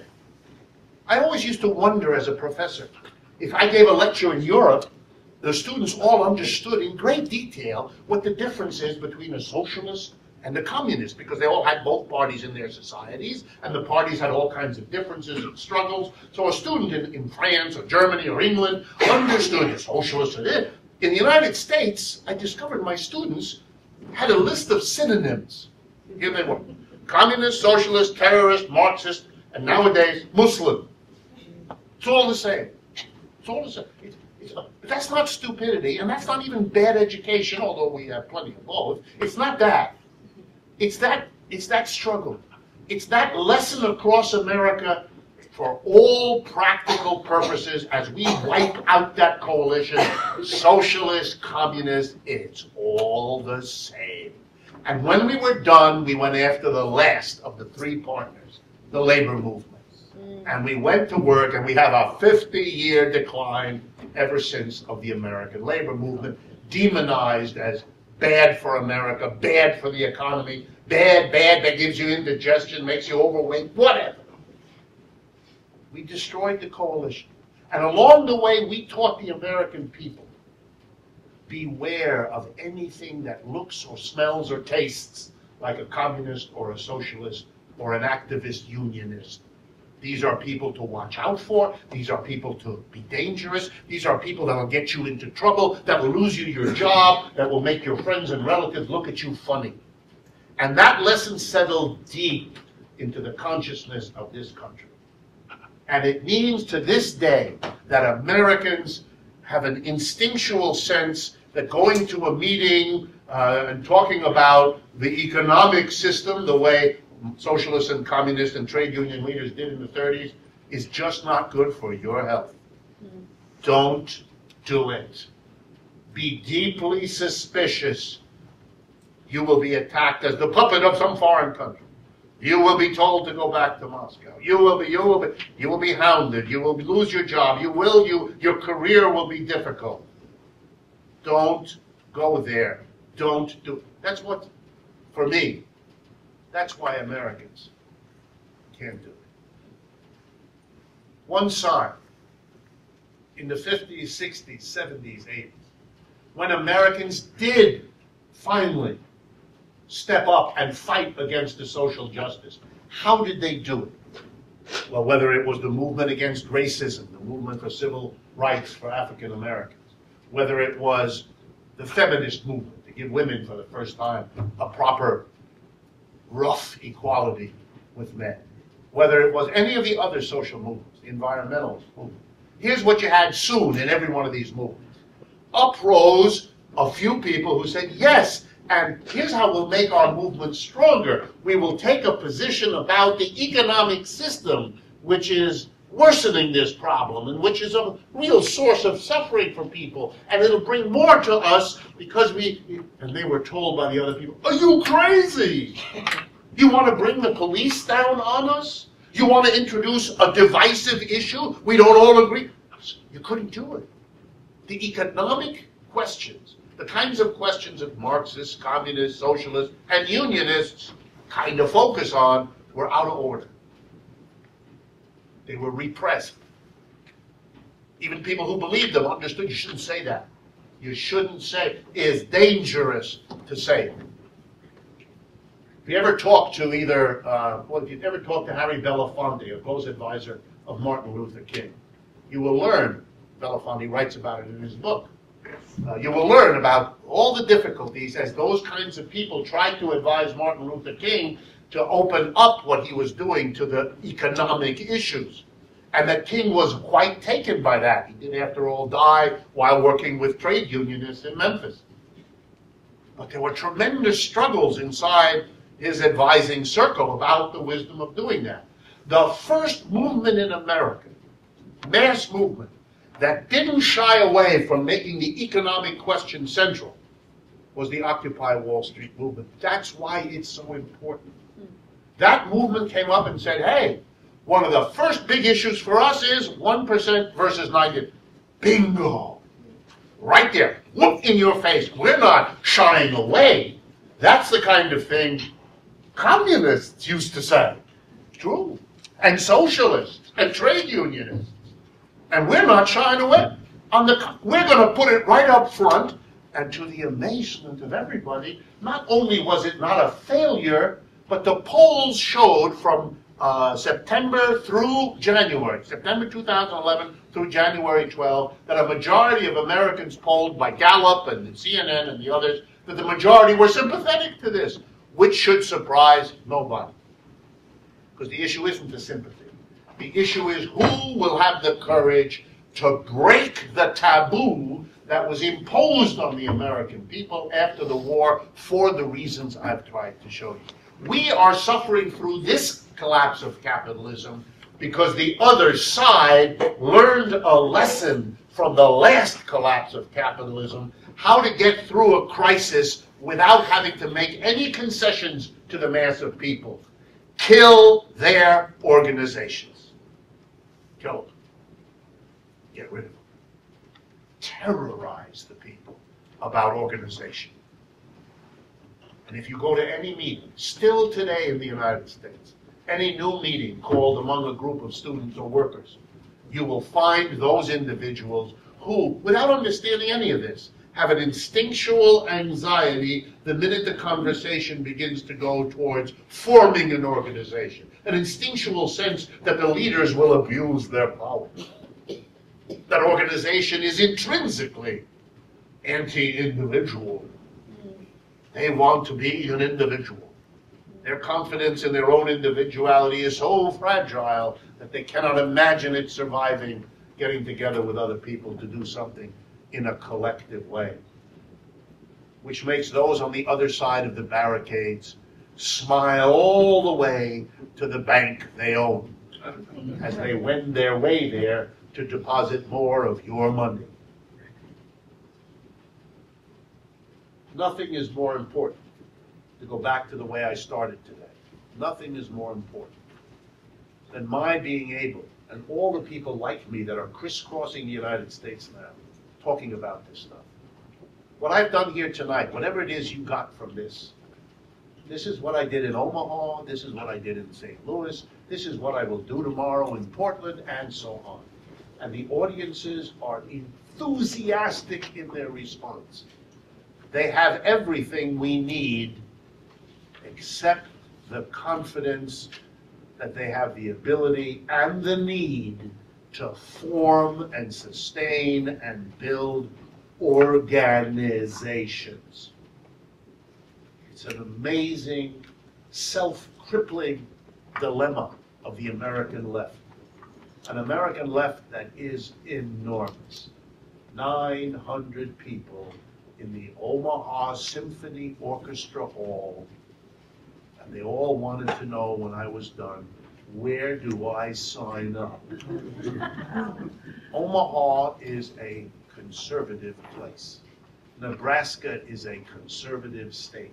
The people there who were in my own told me that 50 times. But in the same breath as they applauded what I said, and they told me how conservative Nebraska is, they informed me of something which I'm embarrassed to tell you I didn't know. With great pride, they said, we're very conservative in Nebraska, but did you know, and they were very eager to tell me because they knew I didn't know, did you know that we don't permit private electric utility companies in the state of Nebraska? And they were right. I had no idea. They said, we only allow public companies. No private capitalism can be ever in our electric industry. If you want to run a toaster, you've got to buy the electricity from a public company owned by the community, run by the community. No shareholders, nowhere, can ever own any of it. Wow. This was said to me by a person glowing with pride who was the head of the local Republican Party. He had worked out in his mind that I'm a conservative, but don't you dare mess. And I said to him, well, why do you like it so much? And he snapped his answer back. Didn't take him 2 seconds. He had practiced this. He said, you know why? Because if you have a public company, You don't have to pay profits to anybody. We only charge for electricity what it costs us to make it and deliver it to your home, to your business. We don't have a profit markup. You know why? Because we're not a profit. I'm listening to him. What?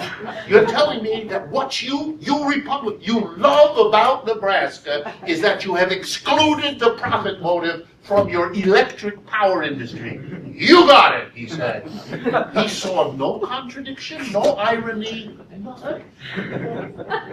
But folks, that's the best news for us you could imagine. All we have to do with him is to say, you see, that's a good thought. Now let's move it over to food and clothing and computers. Just imagine how it would be. He's already halfway in a bag he doesn't recognize he's in. If there were a left that had a plan, that had an argument and a program, you could win people you have no idea are halfway towards you already. If you go to the website of the Nebraska Power Association, which is the association of all the municipal and regional power authorities, you can read on the website a long passage I could have written about how wonderful it is that we don't allow profit and shareholding and any of that other stuff in our electric. I didn't write it, but I sure enjoyed reading it. And I think you will too. Okay, we have about 15 or so minutes before we have to adjourn. I'm done. Thank you very much for coming.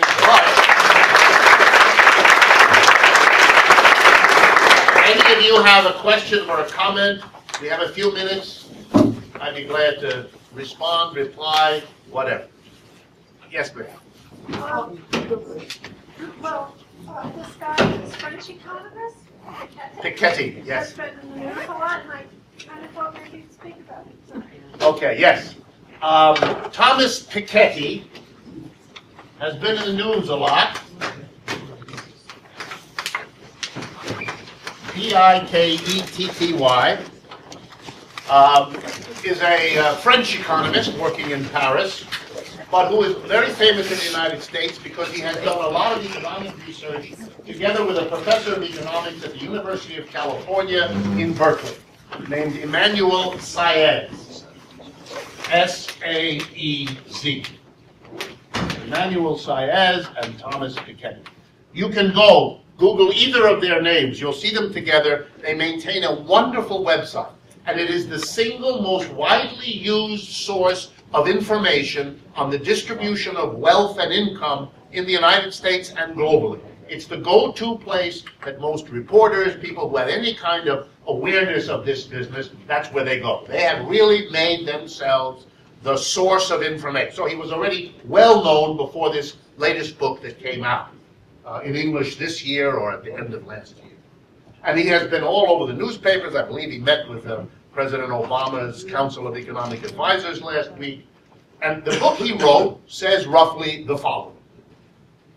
That if you look at capitalism's development over the long run and around the world, you can basically see that there's a very powerful tendency, he says there's a tendency built into capitalism, that makes the return to capital, the income that you earn from capital, grow relative to the income you earn from labor.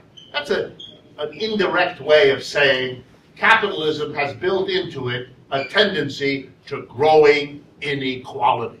Of course, it's a bombshell of a book for two reasons. One, we're living through one of the periods of capitalism's history when it is producing grotesque inequalities. Inequalities we didn't see last until the end of the 19th century. We had numbers like what we see now. But even more important, it is a direct attack on an orthodoxy of conventional economics. In the conventional courses of economics that I have had to teach all my life in order to get and hold jobs in universities, capitalism, tends to converge. In other words, capitalism is supposed to break down great inequalities and make for more equality. That's how the story is taught, and that's how the economics is conveyed in the mainstream. So Mr. Piketty, holding a very prestigious position in French academic life, and Mr. Saez, being a professor of economics at Berkeley, which means you're at the peak of what passes for the economics profession in this country, these recognized economists have pushed against the mainstream, saying that capitalism often produces high inequality, that that's actually built in, and we're just living through another example of what this system tends to produce. That's a very serious argument because it undercuts a justification for capitalism as somehow being consistent with equality. No, he says, capitalism generates inequality and does so in extreme ways and over long periods of time. That have made him attacked in the Wall Street Journal and in Forbes and other establishment places because he's a renegade. He's broken away. He's playing the role a little bit now that John Maynard Keynes played in the 1930s, when Keynes turned against the economics profession and said, are you crazy, you economists? This is the worst depression in the history of capitalism. Your theory said it couldn't happen. It has happened. You got to fundamentally change your theory or else you're an idiot. They didn't want to hear this for obvious reasons. And so to this day, Keynes is a kind of economist that the mainstream is extremely uncomfortable with. Well, Mr. Piketty is positioning himself a little bit in that way. However, don't get too worried because Mr. Piketty's proposal is, okay, we have to face this. This is the way capitalism is. And the solution is redistribution. We should have more progressive income taxes, for example. He's a big proponent of that. Well, that's why I spent some time with you earlier this evening to talk about what's wrong with this as a response. If capitalism produces inequality, and all we can do is then take from the rich who have gotten it, provoking in them the kind of behavior I just historically went through with you, we're going to be in a society as racked with unhappiness as ours is. The problem, again, is the capitalist system with its unequal distribution of income. If we had a different system, not one of private shareholders and boards of directors and all of that, we wouldn't distribute the income unequally in the first place. The problem is capitalism. Mr. Piketty cannot go that step, just as John Maynard Keynes can't go that step either, because for them, the horizon stops at a decent capitalism. You're going to make capitalism nicer and softer and friendlier by having a progressive income tax and some food stamps and a subsidy for your Section 8 housing or whatever else. You're going to make it easier, but you're not going to challenge the system as a whole. So we're going to have some people who are rich and have something taken from them, and others who get to stand in line feeling that awful feeling in the gut when you pay for your Rice Krispies with a food stamp coupon rather than with a dollar bill like the other people online. That's what we do to each other as a society because we can't question capitalism. Why not? Because we're still terrorized by our childhood of this country after World War II, by what was done to people with progressive ideas. We're always producing those people.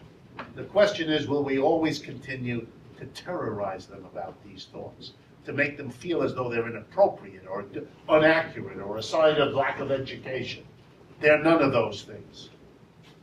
I'm going to remind you again, and this is the only reason I do this, I promise you.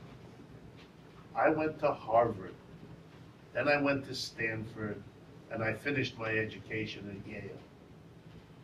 I'm the product of the best this society can teach. And I think capitalism stinks. That's what I learned. They taught me to reason, and that's the conclusion I came to. This is a system that doesn't work for the vast majority of people who live in it. And the only question is how long that mass of people will tolerate this. And the day, when that day comes that the mass of people say, no, we have enough, it's over.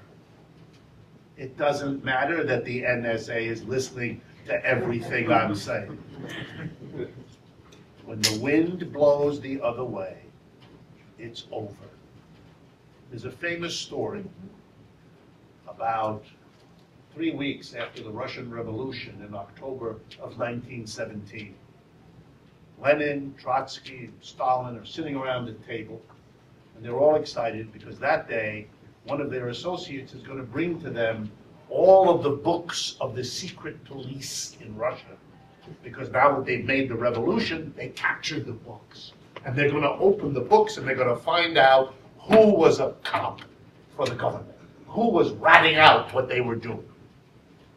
And they open the books and they look through, and they get depressed, and they get sad.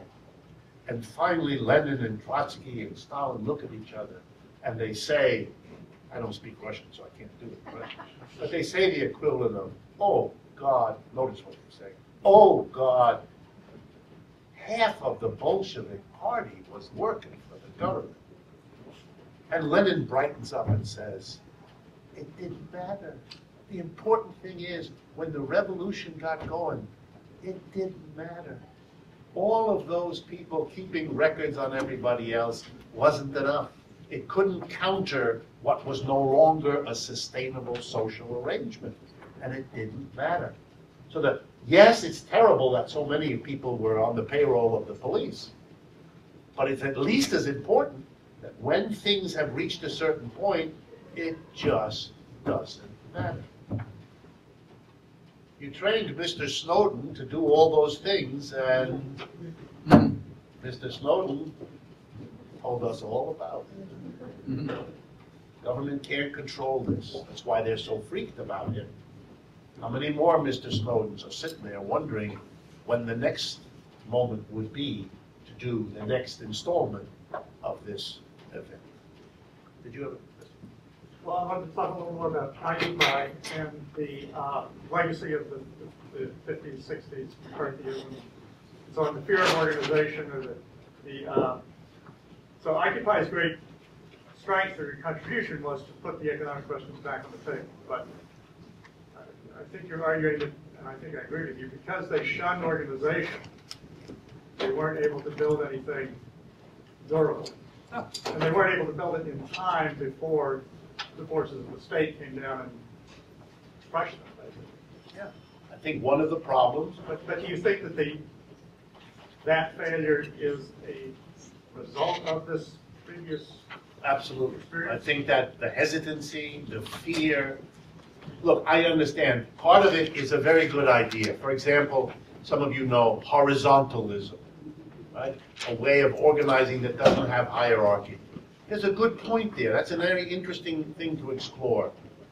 I agree with that. We should explore that. But part of it, you have to understand, is also fear. It's a fear of what an organization is. An organization is that. One of the things an organization does is have different people do different things. Some people are in charge. It doesn't have to be the same people all the time. You can rotate. There's all kinds of ways of handling the problem. But you got to have an organization before you make all these experiments with how to do it. You've got to have a commitment to organization. What horizontalism often does is give people an excuse not to have an organization because we're all horizontally dealing with one another. By the way, I don't think this is a permanent debilitation. Not at all. I think Occupy learned. It learned a lot of lessons. Now it has to internalize those lessons, and based on those lessons, do it somewhat differently next time so it doesn't disappear after a few months, but can stand the test of time, survive, and continue. And when it does that, it'll have to try to do that without falling into the traps of other institutions. Look, our problem is not going to be in the United States that we are too quick to have an organization. Our problem is we're too slow. So there'll be lots amongst us who will worry us about authoritarian tendencies in our organization, or too much leadership, or not enough discussion. We'll have those. But we better have it soon, because the history of the world really is one of pendulum swings.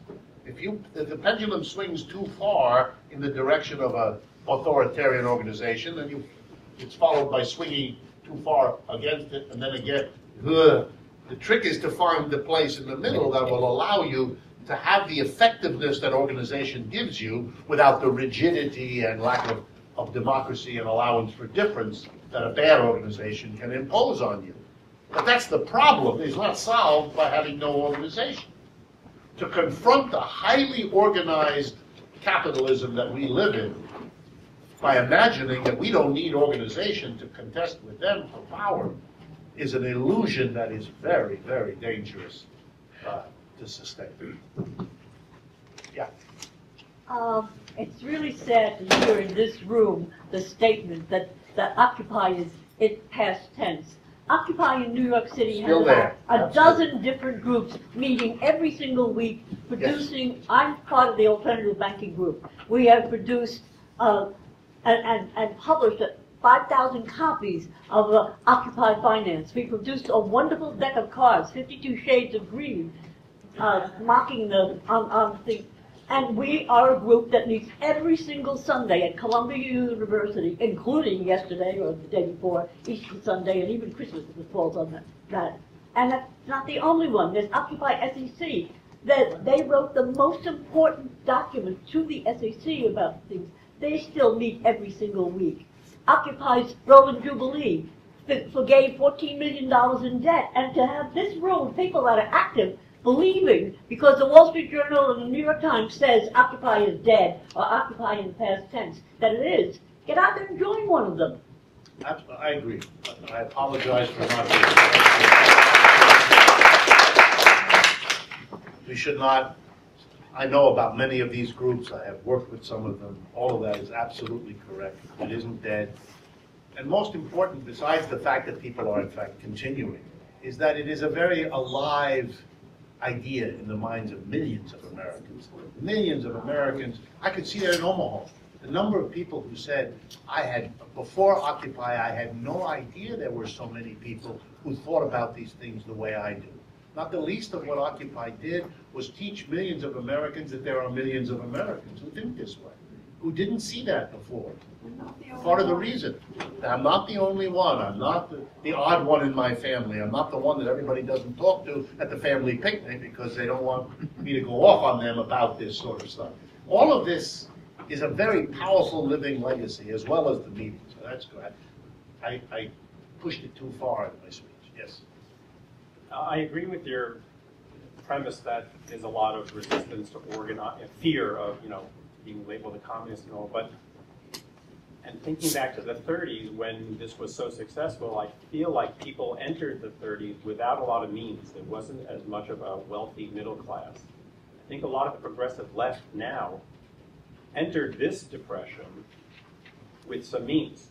And not only is it fear of organizing and going back to that sort of communist roots, but it's fear of losing some of the privilege or some of the, we've made it in capitalist society, many left progressives, and there's more to lose this time by organizing that way, and I sort of feel that there's that part of the reluctance to engage in this endeavor is because we're part of the system, and that wasn't quite the same back in the 30s. So many people had nothing that they had nothing to lose.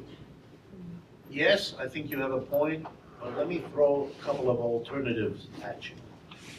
The average level of debt of an American family in 1929, when the crash hit, was 30% of their annual income.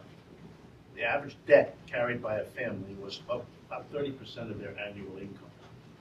The average level of debt of an American family in 2007, when this current crisis began, was 125% of their annual income. So we have to think on the other side of the ledger that a lot of people have debts to lose. And the youngest amongst us have the most debts to lose. Imagine a political movement run by and for young people, and who would therefore have as a prime objective the forgiveness of all student debts. It's not the first time a movement like this did such a thing. Not at all. There were debt forgiveness movements in many countries, including the United States, including in the 1930s. It wasn't student debt because there was no such thing then. But it was housing debt, mortgage debt. I was reminded when I was in Omaha by the history of Nebraska and Iowa that old people in the audience brought up in the question and answers. They reminded me that during the 1930s, there was something called the Iowa Farmers Alliance, which was active in Iowa, but apparently also in Nebraska. And here's what that alliance did. It was farmers who were possessed of guns. And they were not pleased when farmers were thrown out of their farms. The farms were foreclosed because they couldn't pay their debts. And so the bank would foreclose, and there would be a process in the courtroom. And a judge would have to declare that you didn't pay your debts, and therefore the bank takes your house. And the farmers arrived, and they said to the judge, not going to happen. And if you persist and you foreclose on the house, we're going to shoot you. Which they did, repeatedly. Roosevelt called out the Iowa National Guard, and there were pitched battles between armed farmers and the National Guard. It didn't go well for the National Guard, whereupon Roosevelt changed his strategy, called back the National Guard, and passed a bill that basically made it easier for farmers to hold on to their land, which he did because he wasn't too clear how this would play out if he didn't change his tactics. So, yeah, there are people who are afraid because they have something, but then there are people who are more courageous because they have more to gain by getting rid of their debts. But here's the more powerful argument, and maybe this means we're going to take some more time. You may lose if you get involved, but you may also lose if you don't. I mean, how much longer does this have to continue? You are losing, all of you in this room. What do you think a reverse mortgage is doing to you? What do you think children who cannot get through college without accumulating a debt, you know what those young people are doing? They include people very close to me. They're not getting married because they can't afford it. Or if they're getting married, they're not having children. Or if they're deciding what career to take, they're getting the career that will help them pay the debts, not the career of doing the work they love. Not the career of doing the work where they will be much more productive because they love it. They're doing something that's going to make them a miserable husband or wife or father, or because they're doing it to pay back these unbearable debts. Or they're not paying them back and they're allowing the interest and the penalties to accumulate, and they can't sleep at night because they're anxiety-ridden, and that's destroying what little mental sanity they had to begin with. You are talking about a society that is spinning out of control. The signs of this are really everywhere. We are 4% of the world's population. We consume 2/3 of the world's psychotropic drugs. What is that about? Why are we so depressed? Why are we so anxiety-ridden? Why do we feed Zoloft to our dogs? What do we do? We do. Pet tranquilizer. We're so freaked out, the dog is becoming crazy. No, but it's true. It's true. What is going on? What has to happen? Half of our marriages fall apart. We have a level of drug consumption that is out of control.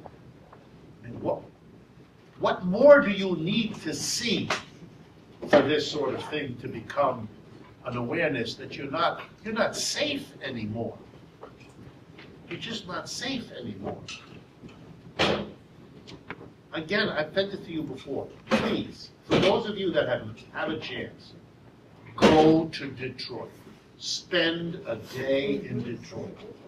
That's the future that you have to count too. 1960, Detroit had 2 million people. Today, Detroit has 700,000 people.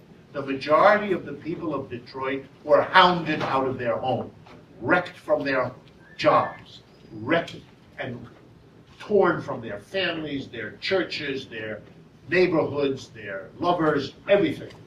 They lost everything. Many of them moved to places like Cleveland. Where it happened to them again? These cities are walking disasters. I think I've told you. You know what the biggest urgent problem in Detroit is that was presented to me when I went there? The problem of wild dogs.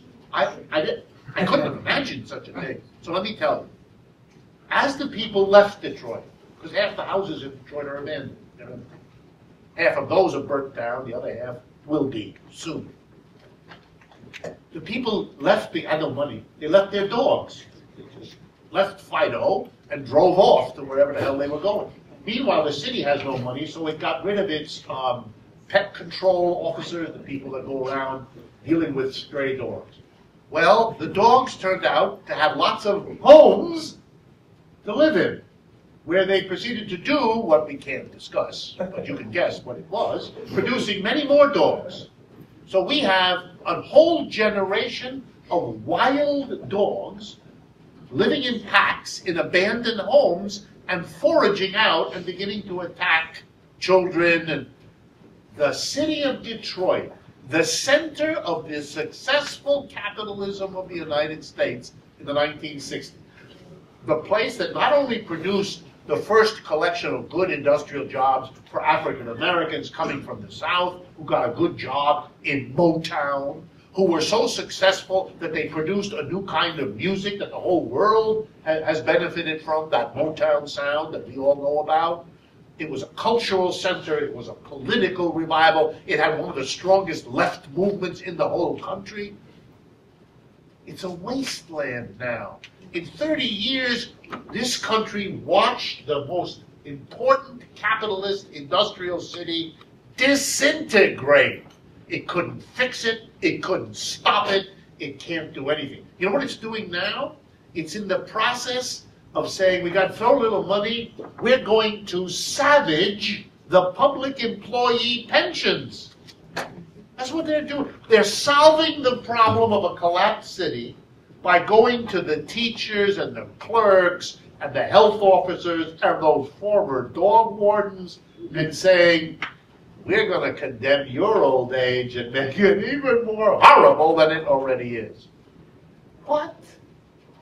That's it? You can't do anything else? That's what a capitalist private economy does for a city that was once the capital? Wow.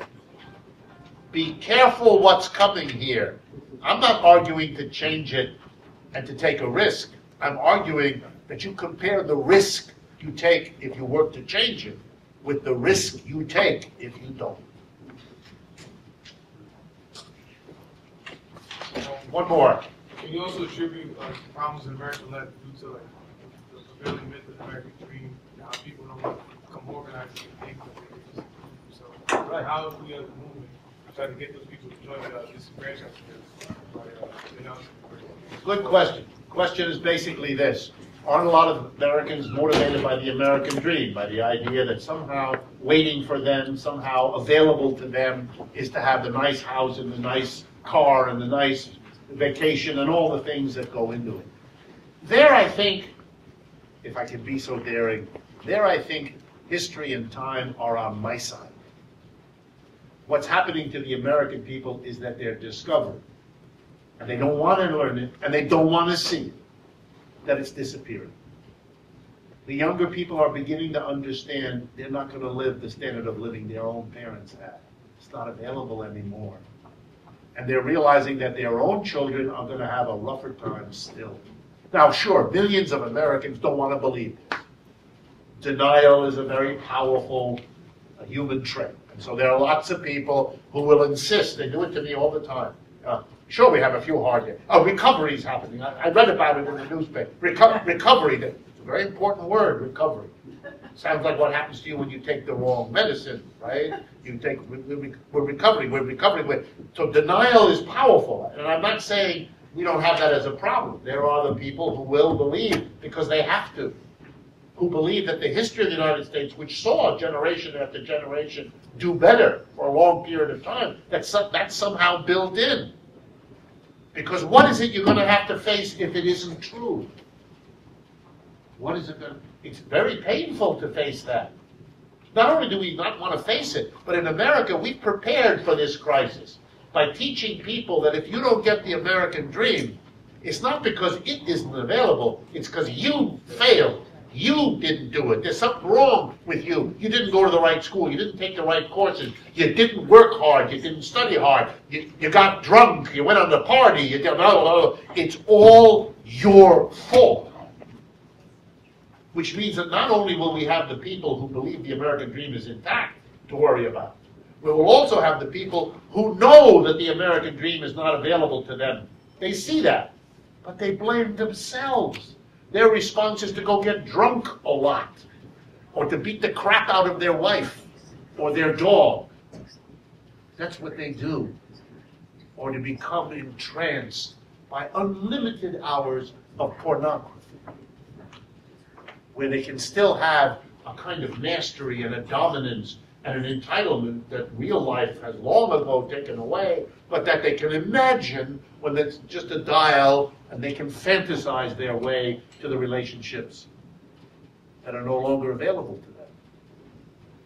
But time is on my side because I do have that confidence, and as people more and more confront what isn't available.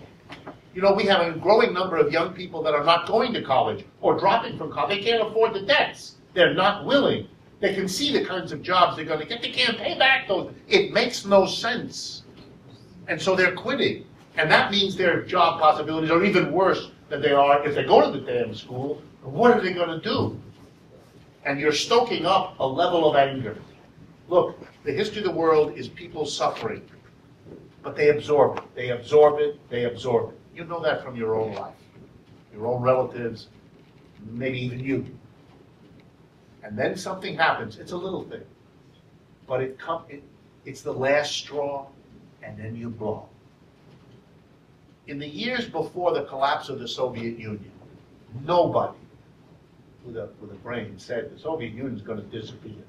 The CIA didn't understand it. The KGB didn't get it. Nobody got it. And then some accumulated push, and it disappeared. Why would we imagine that what is building in this country is any different? Why? Too much is happening. Too many of the things I pointed out this evening are going on, and you know it. Too many more that I didn't get the time of, you will know them too. You're looking around you, you see it, you see it, you see it. It's like that ad by that storage company.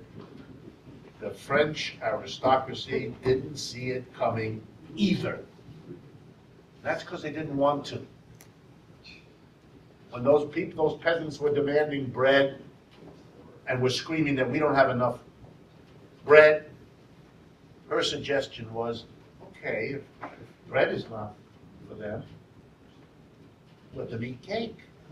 She thought they were expressing a preference for bread and cake. She didn't understand what they were saying. I circulate with people in the business world. A good number of them have no idea what's going on. By the way, a good number of them do. And they're scared. They're very scared. I went to Omaha. Omaha is the place for a famous American. This is my last point. Warren Buffett. You all know Warren Buffett. Referred to as the sage of Omaha. A billionaire, one of the richest people, one of the 10 richest people in the world. Comes from Omaha. And the people who invited me are people pretty close to him. And it's clear what their situation is. They said it to me very clearly. This is not a sustainable, that was their phrase. And they didn't mean sustainability environmental. They meant the gap between rich and poor is not sustainable. We are the rich people, they said. We know it. Something better be done, or we're all going to go down with the ship. That was their phrase. They see it too. And it's as if, as I said it to one of you who's coming in tonight, it's really as if we're living in a country that is like the proverbial deer. You know, you're coming down the highway, it's late at night, it's dark. And your headlights swing around the curve, and suddenly, 200 feet ahead of you, there's a beautiful deer staring at you, and it can't get out of the way as you're driving because it's kind of frozen by the headlights that have caught its eyes. And whatever that mechanism there is, it's frozen. That's the way I think about the United States. We're a society, we're watching it, it's unfolding, we're watching it, we know something has to be done, but we can't do it. And we can't even respond when movements like Occupy give us the direction, the opportunity, show us what's possible. For those of you that don't remember, there was that moment when Mayor Bloomberg made a terrible mistake. He told the people in Occupy that he was going to have the bulldozers come in the following morning at 7 o'clock. But they knew it the previous afternoon. And the Occupy people called on the unions in New York to come down, and they ringed the park. I was there. They ringed the park. A lot of the public employee unions and others ringed the park with arm in arm with the Occupy people. And the bulldozer folks came up, and there was a period of time from between 6 and 6:45 that morning when it wasn't clear what was going to happen. If the order was given to move them in, the union drivers of those machines would have had to mow down the union members, many of whom they knew, who were standing there saying, no, you're not going in. 20 minutes beforehand, Bloomberg canceled the operation. Otherwise, who knows what would have happened. Those are very important movements that stay in people's minds about what's possible. Look, if the prisoners in the jails of Alabama can get themselves together, what's our excuse? Thank you very much, and please remember, we will meet here on the 6th of May. It's not that far in the future for the May event. We're going back to the early part of the month. So we'll be in this room at 7:30, Tuesday, May 6th.